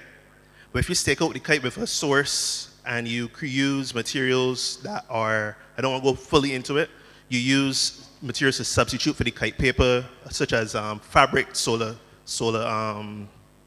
fabric to make the kite. These will obviously be only licensed really to farmers to address perennial larceny, and I guess maybe the illegal dumping. But the idea is essentially to harness these kites, allow regular fellas in the village who are the best kite makers to pioneer and lead that process, work with persons at the SJPPI or what's not, and maybe give me a chance to also scale this thing to go to our brothers and sisters in Africa to help with poaching or what's not. The ultimate idea is that you're going to use a kite instead of a drone, which has to use a lithium-ion battery, and after a while only has a certain amount of time before you take it down and then charge it again to put it back up. But you will have this kite that is using solar power to keep the video and everything running inside of it. It will have the relevant gyroscopic stabilization and so on. And it will also, if you change the model of it, you can change the bull to actually become a small wind turbine or a small windmill, and hence use the wind up there to generate energy. So that's one idea under this concept of elevate region, right? And again, I could submit the document to you, which would fully flesh out what it looks like, but this is just a teaser. The second one is innovating our fishing boats. I don't think, and I'm subject to correction here, I'm not a fish person, but I don't think the fishing boats have had much innovation over the years. The idea is to, one, redesign the fishing boats that they're leveraging, again, solar, but also, I call it like a tri-power. You're leveraging solar, wind, and the wave energy. And what it's going to do is going to help you to stop spending a bunch of money on ice. You can redesign the fridges that are, for example, inside of the day boats. And it could also then power a small Starlink. I don't know if anybody is familiar with Starlink. That way, the boats, when they're out there, we could reduce fishermen getting lost. And thanks to a certain South African with his satellites all around the world, these fishing boats will be powering their own electricity from sun, wind, water, connected to the internet. And on top of that, they're able to reduce the amount of diesel they may need to buy, or the amount of ice, or the amount of energy they need to do with keeping the catch that they got whole. The third thing is essentially a co-op, and I'll just go back to the idea of this. As a little man growing up in Millardville, my dad always spoke fondly of the foundry, right? And this is a place that taught Bajans how to make stuff. You say, Shane, I learned how to make spoons, I learned how to make lathes, I learned how to make cogs and stuff and so on. Unfortunately, we don't have the foundry. But as I think of my dad, pardon me here, there's a dad joke, fondly, I remember the thing that came out to him was you had a cross-section of older people enabling and elevating younger people. And for me, as an operations manager where I am, my form of leadership, form of management has been one where I realize we have a lot of kids who have rote knowledge, but they don't know how to apply their knowledge to actually make something and make a difference. So the idea is to have, I was playing with the things that are Barbadian, because again, it's the Elevate Bajan. And the idea I was playing with was the Pelican Business Institute or the Barbados Innovation Institute. But here's what it is. It's going to meet a felt need, which is receivables management. Now, I've managed to lead a team that has done some work for our entity here in Barbados, a government entity. And we've seen how receivables management has helped to recoup money that was lost. The idea is to take the students and they would actually become the workforce. Their mentors / managers would be persons who are professionals in the field, whether they're from SJPPI, BCC, school, or what's not. But you'll always hear the youth saying, well, listen, they're trying to apply to a job, but I need 500 years of job experience, and they can't get it. So this allows them to be placed into a real company or a real institute that's addressing receivables management. We have delinquent debts. If you look at BRA, we have issues with managing the early life cycle of the 30 to 90 day, and then the ones that go beyond 120 days. And there are a number of places that have delinquent debt. I've managed to train persons to be able to become rock stars, and I'm sure that with this idea, we'll be able not only to allow these persons coming out of school who would not normally get the relevant education to get exposure to solve real problems in Barbados. The ultimate hope is that this Barbadian Innovation Institute, or whatever we call it, will not only just stop at the receivables aspect. Every line of business will be by students, by youth, of course, with then a senior person. So you still have accountability, you still have wisdom, and on top of that, you still have the cross pollination of behavior, culture, and so on. So it's going to have, for any institute or any organization, you need to have HR, you need to have finance, you need to have maintenance outside. Again, this will all be students, right? In my opinion, is what the Polytechnic should really be doing.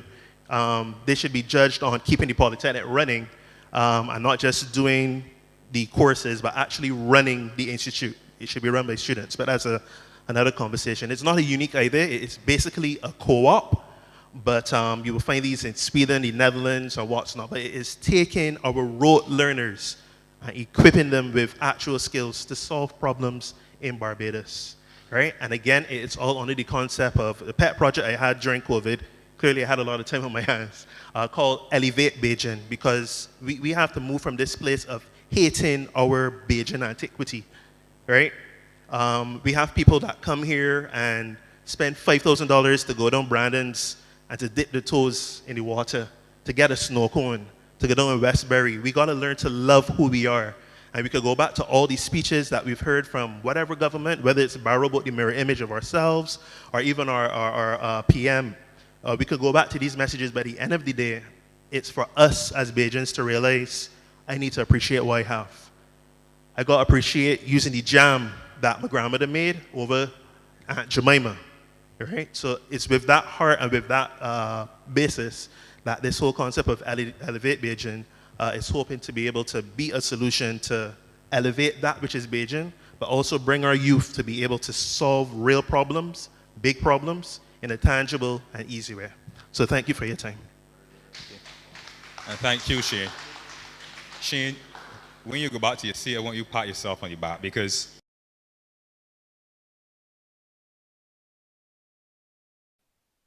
putting satellites, as you refer to the Starlink, putting satellites in the sky that provide this thing called internet was the craziest idea anyone ever heard. And so, when you suggest things like you did, Elevate Bajan, using kites as drones and using solar material and so on, to me, these are ideas that I would not have had on my own. I know now that you've brought them not just to me, but to the audience here and those watching. Perhaps you can generate some ideas from Elevate Bajan that we could have never dreamed of. So I just want to let you know, I appreciate you sharing your thoughts. Sure. We have your contact information, so anytime that we need to talk about solar drones and kites, yeah, I'm willing to give the full thing to the relevant stakeholders. Again, is a burden of love. So, yeah. All right. So I'll get to my fellow foundation man here. All right. Cool. Very well. Cool beans.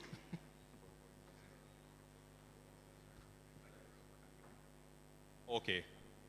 Terrell, I think I saw you in the audience. You wanted to make a point or add something here?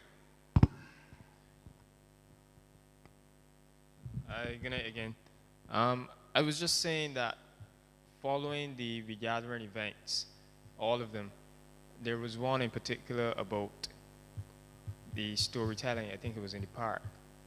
And it made me think a lot about my generation, persons my age and around my age. And if there were to be a regathering 20 years from now, who will be telling the stories? And I really think that we in St. Thomas should put some kind of informal forum in place for safeguarding our knowledge and the knowledge management and the knowledge passing on to the youth. We don't want that when MP Ford and Peggy Niles and Gregory Nichols and everyone who has this deep history of St. Thomas. Yeah, we don't want the knowledge to go on with them. We really want to safeguard the knowledge of St. Thomas and the deep history that it holds, so that these stories can live on and on. So I think that we really need to set up some informal knowledge passing on sessions. That's a very interesting idea. And I think it goes deeper than just from a parish base. I think it has to be within our education system. That has to be built into our curriculum, especially perhaps into our history syllabus. And you cater it to each school, perhaps a school that may be in Christchurch, or you have a holistic curriculum, whether it be the social studies or history, or the civic subject. And I think that needs to be built in from the primary school level all the way up to university. Because we still learn about Caribbean civilization at UE, as you know, as a mandatory subject. At BCC, you have to do ethics and citizenship. In secondary school, social studies. So how can we build it in to part of that education transformation strategy? And that is where the knowledge can then be passed down. If you leave it to informal conversation, nobody can come, nobody can be there. But if you build it in and find it to make it in a way that's very creative, that people can enjoy and people can understand. And I think that is where we need to start framing and going forward. And I know the minister is here responsible for education transformation. So how can we come up with these ideas and share these stories and put it in a way that's very creative? As you said, the Stampede stories? Stampede series, which is very good. But now how do we build that now in a way that can reach people who may not come to the event? Or you put it in a movie or in an act or in theater or whatever it may be, whatever form. So I think that's where we could possibly take that. So very, very, very good suggestion indeed. I think I'll need to give him a round of applause.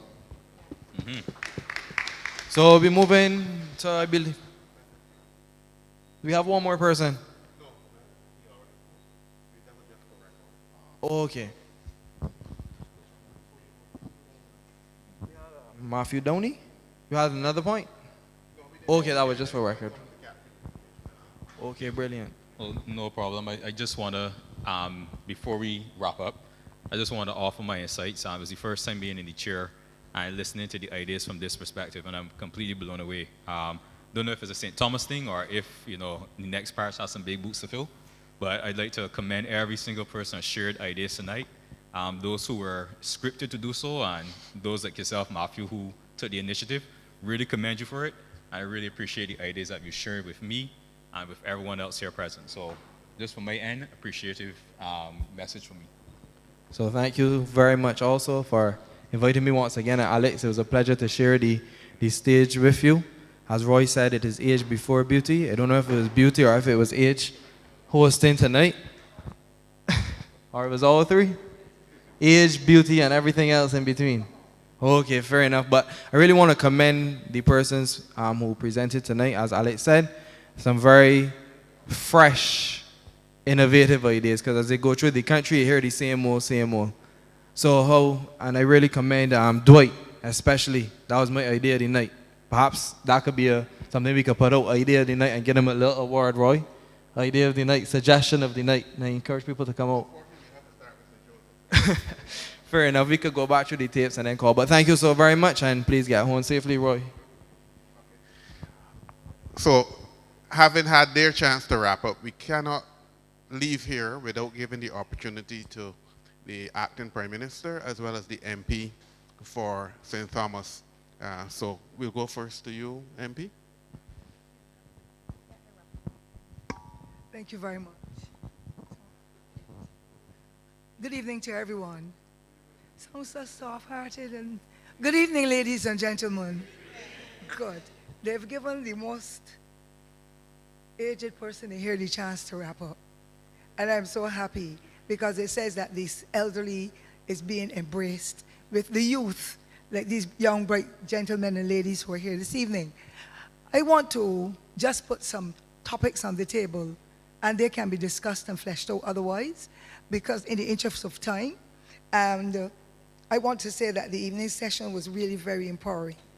And the first one I want to refer to is we're having so many challenges with young people and the violence.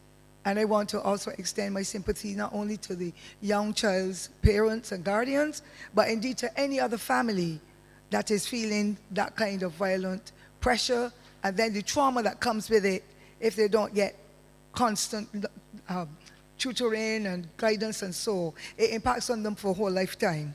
And with that out of the way, the first thing I want to, and I just want to put the idea on the table, I'm not going to elaborate on it now. We can always get four otherwise that we can discuss it. I want to recommend community-based activities. We have too many hundreds of Barbadians who are now retired, and people have just pushed them on the back burner. You're talking nurses, teachers, doctors, social workers, physical education personnel, and so on. And they just go home and waste away when I know that they're the ones that are the good pillars of good discipline, hard work, dedication, and sharing their knowledge and skills in communities. It happened before. It can happen for us again. We're losing a lot of the mores and the values that we were brought up with, where I still say yes, please to people, whether they please or not, but that was the tradition. My mother would call and would say, yes, please. Did you do so? And say, no, please. And I'm not talking about servility. I'm talking about good discipline and respect for not only the elderly, but for self and others. And I would wish for us to be able to reach out to the police who are retired, the teachers, security officers, the bus drivers, persons who were in the community that were the mentors, and let them tell their stories and help to be able to reach our children. In our elderly department, we have a project that we are trying to now have it established properly, where we call it the Granddaddy Project, and it's exclusively for boys and males, particularly with mature males, so that the mentorship can happen, because we can take cognizance of the families where sometimes there are 3 children in a household, 3 different fathers, and then the mentorship is not there. But the last child's father, he maintains the house. And then when it comes to the other 2 children whose father has to pay the taxes or whatever, or has to pay the money through the court, that father of the 3rd child says, he ain't getting the food in here to eat tonight, because he was his father and put the money in the court. And then that little boy is lonely, he's going to steal, he doesn't have friends. So many things go wrong with our children. I love men and the boys. The girls will always survive. And so I want for us to look at a project like that as we go forward. The other one, well, the illegal dumping came up already, so I will not even waste time with that. But let us use our retired people for that other matter. The other one is to do with the pensioners in our communities and what is happening with them. Many people are nurturing them or coming forward to say, I'm going to offer you my services for free, and so on. And then they are robbing them blind. Power of attorney, title deeds are taken. Other people come in to want to work with them, and they're taking away everything the seniors have. And the thing is, because everybody knows my name, they will know the Honorable Prime Minister, the Deputy here too, and the others, but don't care where they come from, because they've given me that position as elder care advisor. Everybody calls me for even off the island. My mother's in the house, and some young man carrying away all her pension. My father is in there and he's sick, and they're coming forward and acting as though they want to help, but the title deed's gone. And that is what we are hearing every day in our society. I want that to be another discussion that we can do, not tonight in the interest of time, as well as persons who have taken a long time to come here in this long period, and then they have to go other places. So let us put that on the table, because it is getting worse by the minute, and nearly every community now has senior citizens, because we're living longer, but many of them are not living healthier because families have abandoned them as soon as that is taken. Our friends, and there's nothing that hurt me worse than that old lady who was raped a few weeks ago, some old lady in her 80s. And that says that we are not living together as a community, the close-knit community Barbados would have been before. The other one I want to look at, and I think it is extremely critical, and it happened before in the 1990s when I was in education with Ms. Motley and the Prime Minister now, Honorable Prime Minister. And when she moved over to be the Attorney General, she would not let me to use the Ministry of Education's work. But I enjoyed it because the prisoners, especially the ones who were the trustees, they came into every village across Barbados, and they did what the Beautify Barbados guys are doing on the road now.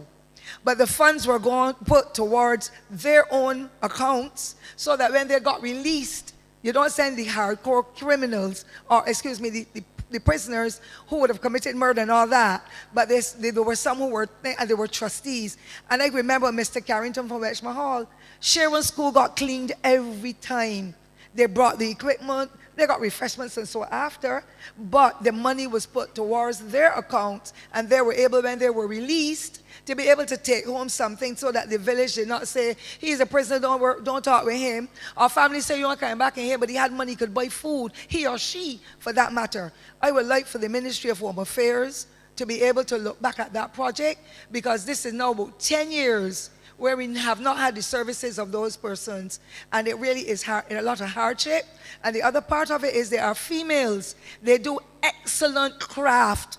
I have a painting from that gentleman who was the prisoner from, I don't remember the name of the place now, Garcia. Because every time the Labour Party had a conference, those prisoners that were there with the trustees, all the paintings and so on, and they got market price for the paintings. I'll never part with mine. And I'm saying they're doing that kind of painting and they're doing skills. Mrs. Jiggets was one of the persons who worked with them. We need to get back to that because some of them are just in there picking their fingers. I'm planning perhaps when they come out what I said will do wrong or how it will change my life for the right. So I would like for that to happen, but that is another discussion. I'm not only putting it on the table right now. The other one is community policing. We are having too many problems in our communities, and we who are the persons living in the villages and the heights, we are not mentoring anybody else's children. We shut our gates. We see the children, here's somebody normally starve out child. I live in the community where Bart was born, so I know. And these same young men in particular, but their girls too, are suffering. When I know in the late 1990s, because I was born many moons ago, as I said, I'm the oldest person here tonight. I don't care if I look so or not. I'm the oldest person. And I know that in the late 1990s, there were projects that we were pursuing where the DARE program had just started. Station Sergeant Carl Marshall, he came to the school 2 and 3 times a week and talked to the children about illicit drugs and what they should do to protect themselves and so on. They did competitions. They did all kinds of activities across the entire parish. If we can get that kind of mentoring again, because now that the aspects or there's a certain component of drugs that would be okay for use for recreational purposes, we still have the permeation of the drugs in almost every community and every household, and we are losing our children as a result. So that is another one that we like for the community policing. The children did competitions. They went on tours. The particular ministry that manages the drug, what do you call it again? The NCSA, they were on board, and we saw a total change in what would have been happening because the children got the exposure and the education to be able to stay away from those drugs and to be able to choose good friends and to then spread the examples when they went to their villages. And I come into almost the final one. I would like for the plantation owners in this country, especially the ones in St. Thomas, to be approached by the Minister of Agriculture and others, because there are very few agricultural plots or plantations, I should say, in the parish that are under cultivation now. Everybody is leaving it to let the land life follow in order for them to build houses or to be able to sell it off. And then there is absolutely nothing happening. Some coconut trees near my house are as tall as this school. The bushes are there. People are afraid to walk on their own because of the environs that they're walking through. Those plantations are just abandoned. I want the Honorable Minister and my Madam Deputy here to be able to let the people from the land department check to see if those people are paying taxes. You're talking Highland, Canefield, Vaucluse, and the place is abandoned. You cannot walk on your own because nothing is happening, but we want food security. And those were the lands that grew the food and the sugar cane. I saw sugar cane growing in St. Philip and St. Christchurch a day last week. I was up there. And I'm looking and saying, but St. Thomas has no sugar cane fields now. And it has good, strong, arable land. I think that the governmental level needs to make some communication with those plantation owners and encourage, even if they sublet the land, so that people who want to grow vegetables or grow sugarcane or whatever, that can happen and we can get the food security here instead of, I don't even know what President Trump will do anyhow just now with the things that we have to import for food and all that. So we need to feed ourselves, and we can do it again in Barbados, all down in Springvale, where my mother grew canes and we had to cut them and head them and get them to the main road. Nothing is happening but massive trees, forests, and the cowage. That is another one I want us to put on the table for the next time. And I think the final one is the ZRs and the TAP program, Madam Minister. Yes, we want for small people, small meaning people who are ordinary folks who have ideas and have their own management skills, because there's nobody that could beat a shopkeeper of the past. When a shopkeeper came, he would add up everything that you purchased in his head or her head and say, the bill come to X amount. The TAP program people and the ZRs have been given a privilege to be able to get involved in business because they offer services. But unfortunately, there are too many complaints. Senior citizens are being left alongside the street because they do not have to pay at the TAP program. They show their ID and they get in and they get a ride. They're given a ticket and then the reimbursement comes from the Ministry of Transport and so on. School children the same, but it's now gone to the worst level. And I know my name is Cynthia, so Don sang about me. Ask Cynthia. Everybody calls me St. Lucie, America, wherever. Did you hear? Well, I said, well, you got a voice. Anyhow, I will say what has to be said and I will direct it. These young children and these adults are being left on the road, even when they're going to the polyclinic, they're going to the doctor, they're going to do a little shopping. The TAP programs most of them do not stop to pick up the seniors nor the school children, and they leave them languishing on the street. And the other one is the worst one that I've dealt with, where 2 weeks ago there was a little girl sitting in the back seat and the vehicle was full. And the person stopped at the bus stop to pick up somebody who had the 350 and told the child, stand up and let the man sit down. You sit in his lap. I'm sorry, it wasn't my grandchildren. And that little girl said, no, I can't sit in his lap. He said, get out. And that little girl was dumped on the street coming up by the psychiatric hospital, Black Rock, to allow an adult to get in. And then, well, the government is taking too long to pay we, so we can't take it the children because we ain't getting money. There has been an agreement. That has to be followed up to be able to save our young children and our senior citizens and any and everybody else who has to travel by them. And final thing, Madam Prime Minister, Deputy Prime Minister, I have asked for a light, a traffic light to be placed at Warrens. To my mind, Warrens is a death trap. We don't need for any more persons to be injured there. Almost every morning we see a police officer. When the police officer is there, almost everything goes smoothly. By the time that police officer moves, 4 and 5 ZRs and they're on the pedestrian crossing. You cannot have a pedestrian crossing that is right opposite a polyclinic as soon as you come out a roundabout. I don't have the knowledge, I don't know about roads, but I've been begging for it. Why should we wait for more people to get injured or killed as a result of not acting as responsibly as we should? Take out the pedestrian crossing that comes right out from the time you come from Warren's Bottom to the roundabout that will put you on to Huddersfield turning, or you go right around when you go the other way. There's a pedestrian crossing right there. It is the most dangerous. When the tail of the vehicle is there, you can't pass. Or if you try passing, you're going to cause some accident, or you're going to hit the pedestrian. If I'm going to the polyclinic, my foot is broken, I have crutches, or I have a walking stick, or I am that aged that I'm bent, or I have a young baby, and there are 3 pedestrian crossings in less than 100 feet. And it is the most dangerous. We need 1 pedestrian crossing and the traffic light, and just like how come the mayor has theirs, press the button when people have to cross. And then people cross, and then it goes back on. It makes it even better and safer.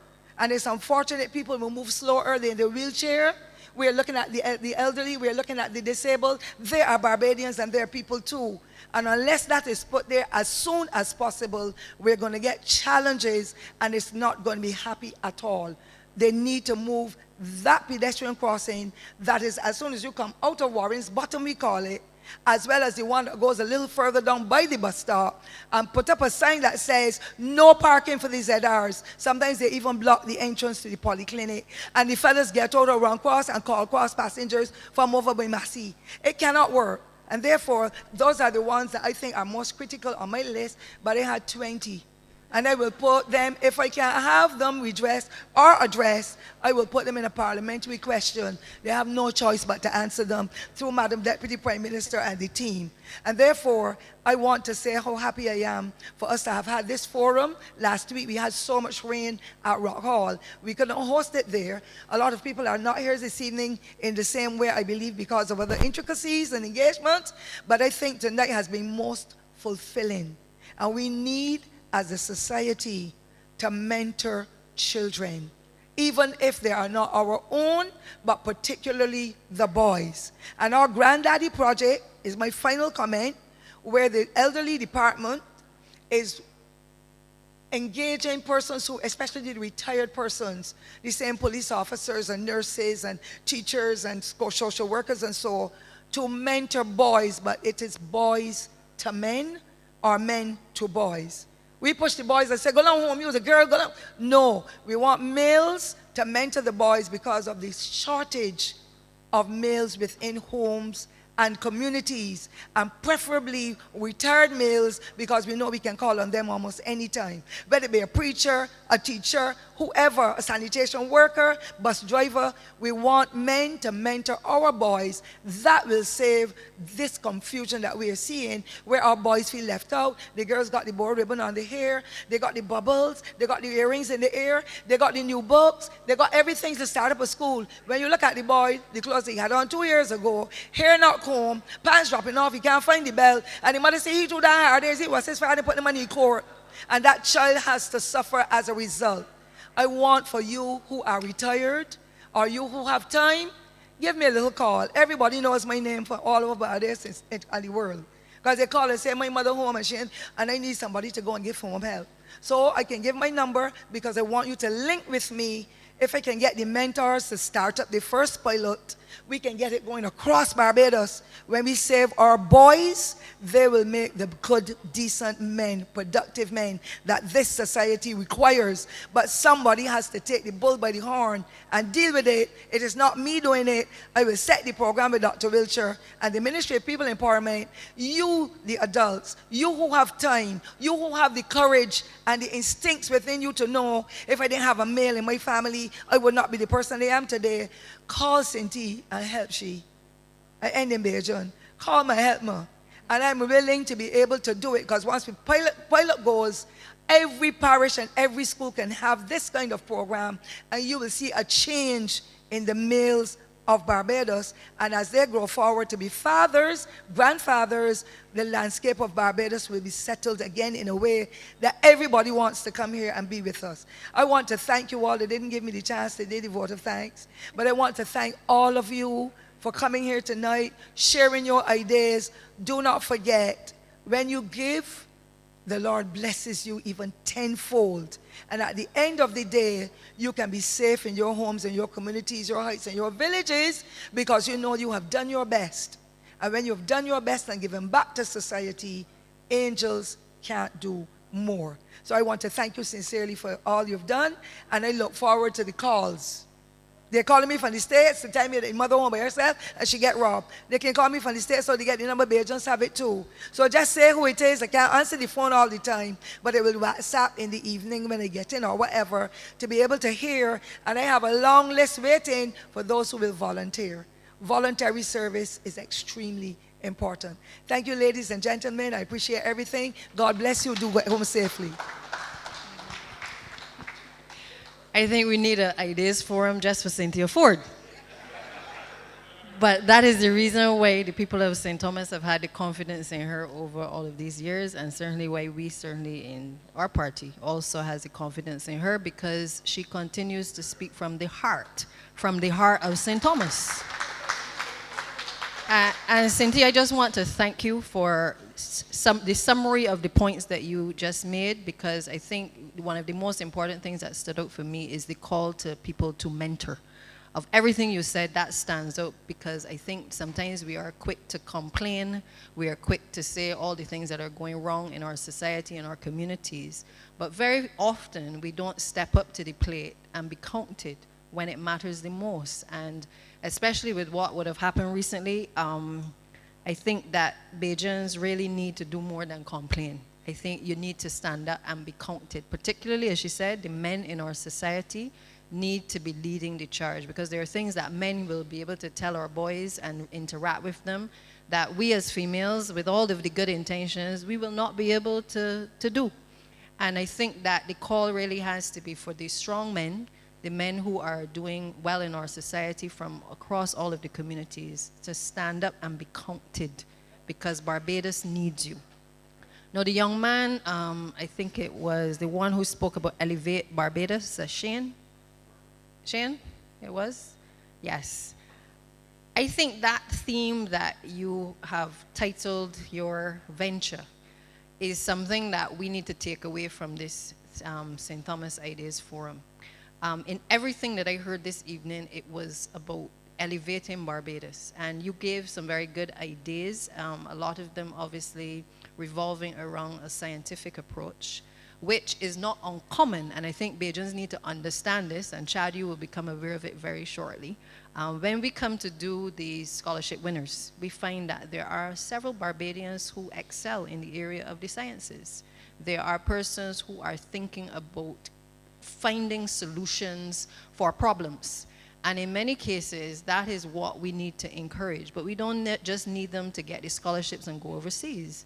We need to be able to find a way to capture that creativity, that knowledge base here in Barbados. I know we created Future Barbados, which was a program to be able to get our young people who had excelled in various fields to be able to come back and find solutions, working with the public sector to be able to find solutions to our everyday problems. And that is what this regathering, that is what this Ideas Forum is about. Being able to not only allow you to come and talk and tell us about the ideas that you have, but you would be surprised that from many of the things that you actually impart in this forum, and whether the ones in St. Lucie, St. Peter, I can tell you that many of us take away from what you say some of the ideas to be able to implement it within our various ministries. Now, everything comes with a cost, and I think we have to be practical as well. So there are some ideas that we're not going to be able to run with right away, but the ones that we can, definitely, I think that already we've shown that we've put things like the Gullies project and certainly clearing the bridges and doing those types of things in motion. The highways project that was mentioned in terms of cleaning the roadways in St. Thomas, I don't think is any mystery. St. Thomas is a very difficult area to traverse in terms of cleaning because of the agricultural lots of land that have been left not maintained for a long time. And so while we have the highways beautification program, which is across the country, obviously parishes in the Scotland district have required us to look at having more resources. In some cases, we need mechanized equipment to be able to clear a lot of the agricultural lands and certainly the roadways. And in this next financial year, we're going to be increasing the number of entities that we have engaged across the country, and in particular in St. Thomas, to be able to address those issues. We started with a pilot, being able to give about 15 businesses, small businesses across the country, the opportunity to be able to clean the roadways.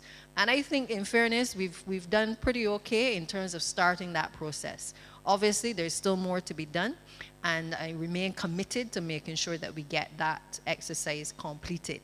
As it relates to elevating Barbados in relation to these hubs that I believe Dwight spoke about, I think that's really where you're going, farmers' hubs.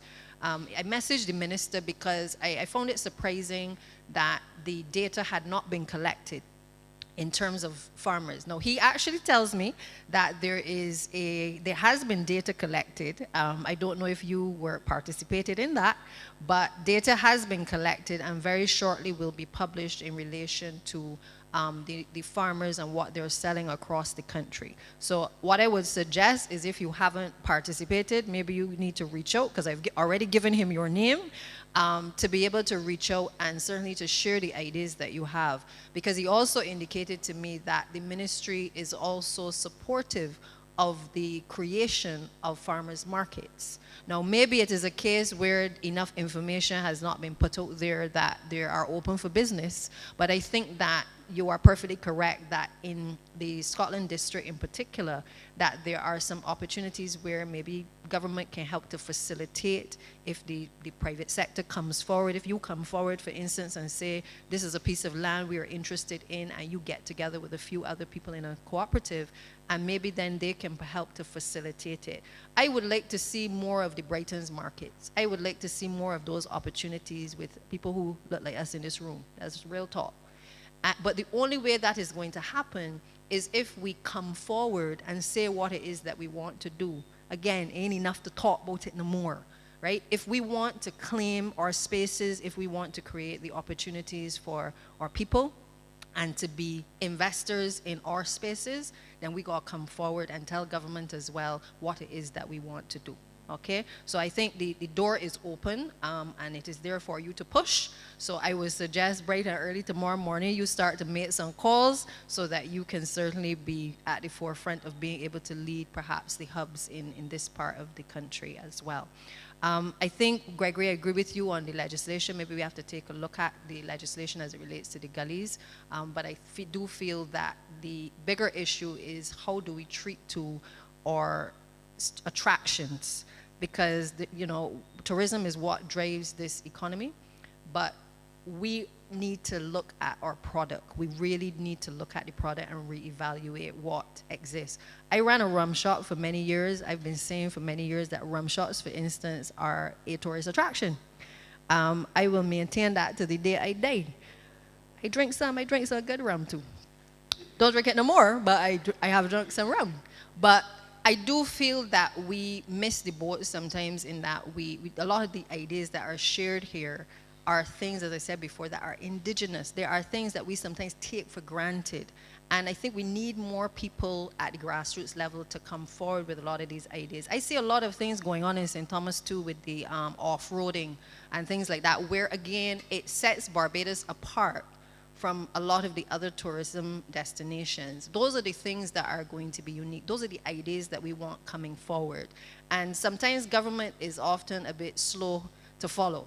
So I feel like sometimes the public has to lead the charge and then bring government to the table and say, listen, this is what we want to do. So Terrell, you need to pull together the people and you need to speak to your MP and let us get an engagement where we can have a conversation about the potential opportunities within the parish of St. Thomas to be able to create better attractions in this space. I want to thank you, the moderators, because again, I think you guys are doing an excellent job. It's good to see young men at the charge, not this young man, because he's not so young anymore. But it's good to see you guys both leading the charge in terms of taking over this forum. It has really transitioned in terms of being what I consider a complaints forum to really giving, and don't get me wrong, complaints were good because complaints got a lot of things done in the parish of St. Thomas as well. So tonight I'm happy not to hear complaints about roads and certainly about the buses and the transportation system in the way that we would have had last year and the previous years. But it means that as a government as well, we've been listening. And we may not be able to get everything done all at the same time with the demands that the public has for us across all 30 constituencies. But I can assure you that all of us remain collectively committed to being able to tick off the boxes as we go through. Cynthia Ford, the buses are coming. The 30 buses that we have purchased will be here. I'm told they're to arrive the 8th of April.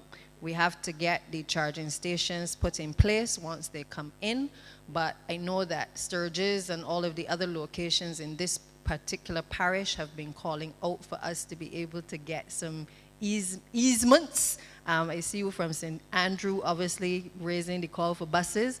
But we have also committed this afternoon in Parliament as well for an additional 30 buses to be purchased. Some of the monies will go off for the deposit, and then monies have been committed for us to buy an additional 30. Again, cries have not gone unheard by this administration in being able to deliver. Can we deal with the PSV sector better? Yes, we can. But I want to make it clear that we are being asked to reverse a behavior, a bad behavior that has permeated this society for decades. And just like if you have a child that you have not been disciplining, you are likely to find that child getting him or herself in trouble. The PSV sector at times is no different. It is going to require us sitting with people, going through training, making sure that we understand some of the issues that they are having, making sure we've done a lot better in terms of the payments of late to make sure that they have been paid. But what we will not condone is persons putting off old people off of vehicles. We will not condone persons putting off school children off of vehicles. And I want to make it clear to all of you that we have said repeatedly, if there are concerns, if there are reports of these things, you need to let us know through the Transport Authority. The only way that we can investigate it is if we are given the information. My colleague minister earlier said people are using the cell phones for all kinds of nefarious activities, but not the things that really matter. So I too want to appeal to you. Now, that's not the only way that we will deal with offenders, but it does help us, whether it's littering, whether it is other offenses, to be able to call out people and to be able to investigate the matters. Where it leads is a matter of how we investigate. But at least if we know the concerns, we can actually do a better job of being able to address these issues. So fret not, we've already had a number of them trained up. Despite all of the protests, many of them have actually come on board, and the stakeholders are working with us to be able to wrestle the PSV sector to the ground. But we must never forget that this society has now gotten to a point where we forget that there are consequences to actions. And whether it is the PSV sector, whether it is what we see in our communities in relation to violence and drugs and all of these other things that have crept in, the fact is that we need to start talking about consequences, because it is only when we talk about the consequences that people are, in particular our children, start to understand that their actions have consequences, not just on one individual, but on an entire society. And it is our responsibility to help our children and our society to understand that there are consequences for littering, there are consequences for bad behavior. If we don't speak to these things, the society will not change. So again, I want to thank you, Roy, Tahir, Alex, for leading the forum tonight. As you know, Prime Minister is off island, as usual, doing the business of the people. And we have been able to, again, have the conclusion of another successful Ideas Forum for St. Thomas. We are on to St. Joseph next month. And I believe we start officially, y'all had your hand over, but we start officially with a church service at St. Anne's Church, I believe the AG told me, on Sunday of this week coming. So I look forward to all of you there, and certainly to another Ideas Forum in the month of April. Thank you.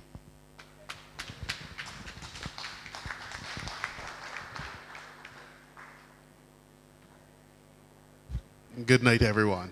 Please get home safely.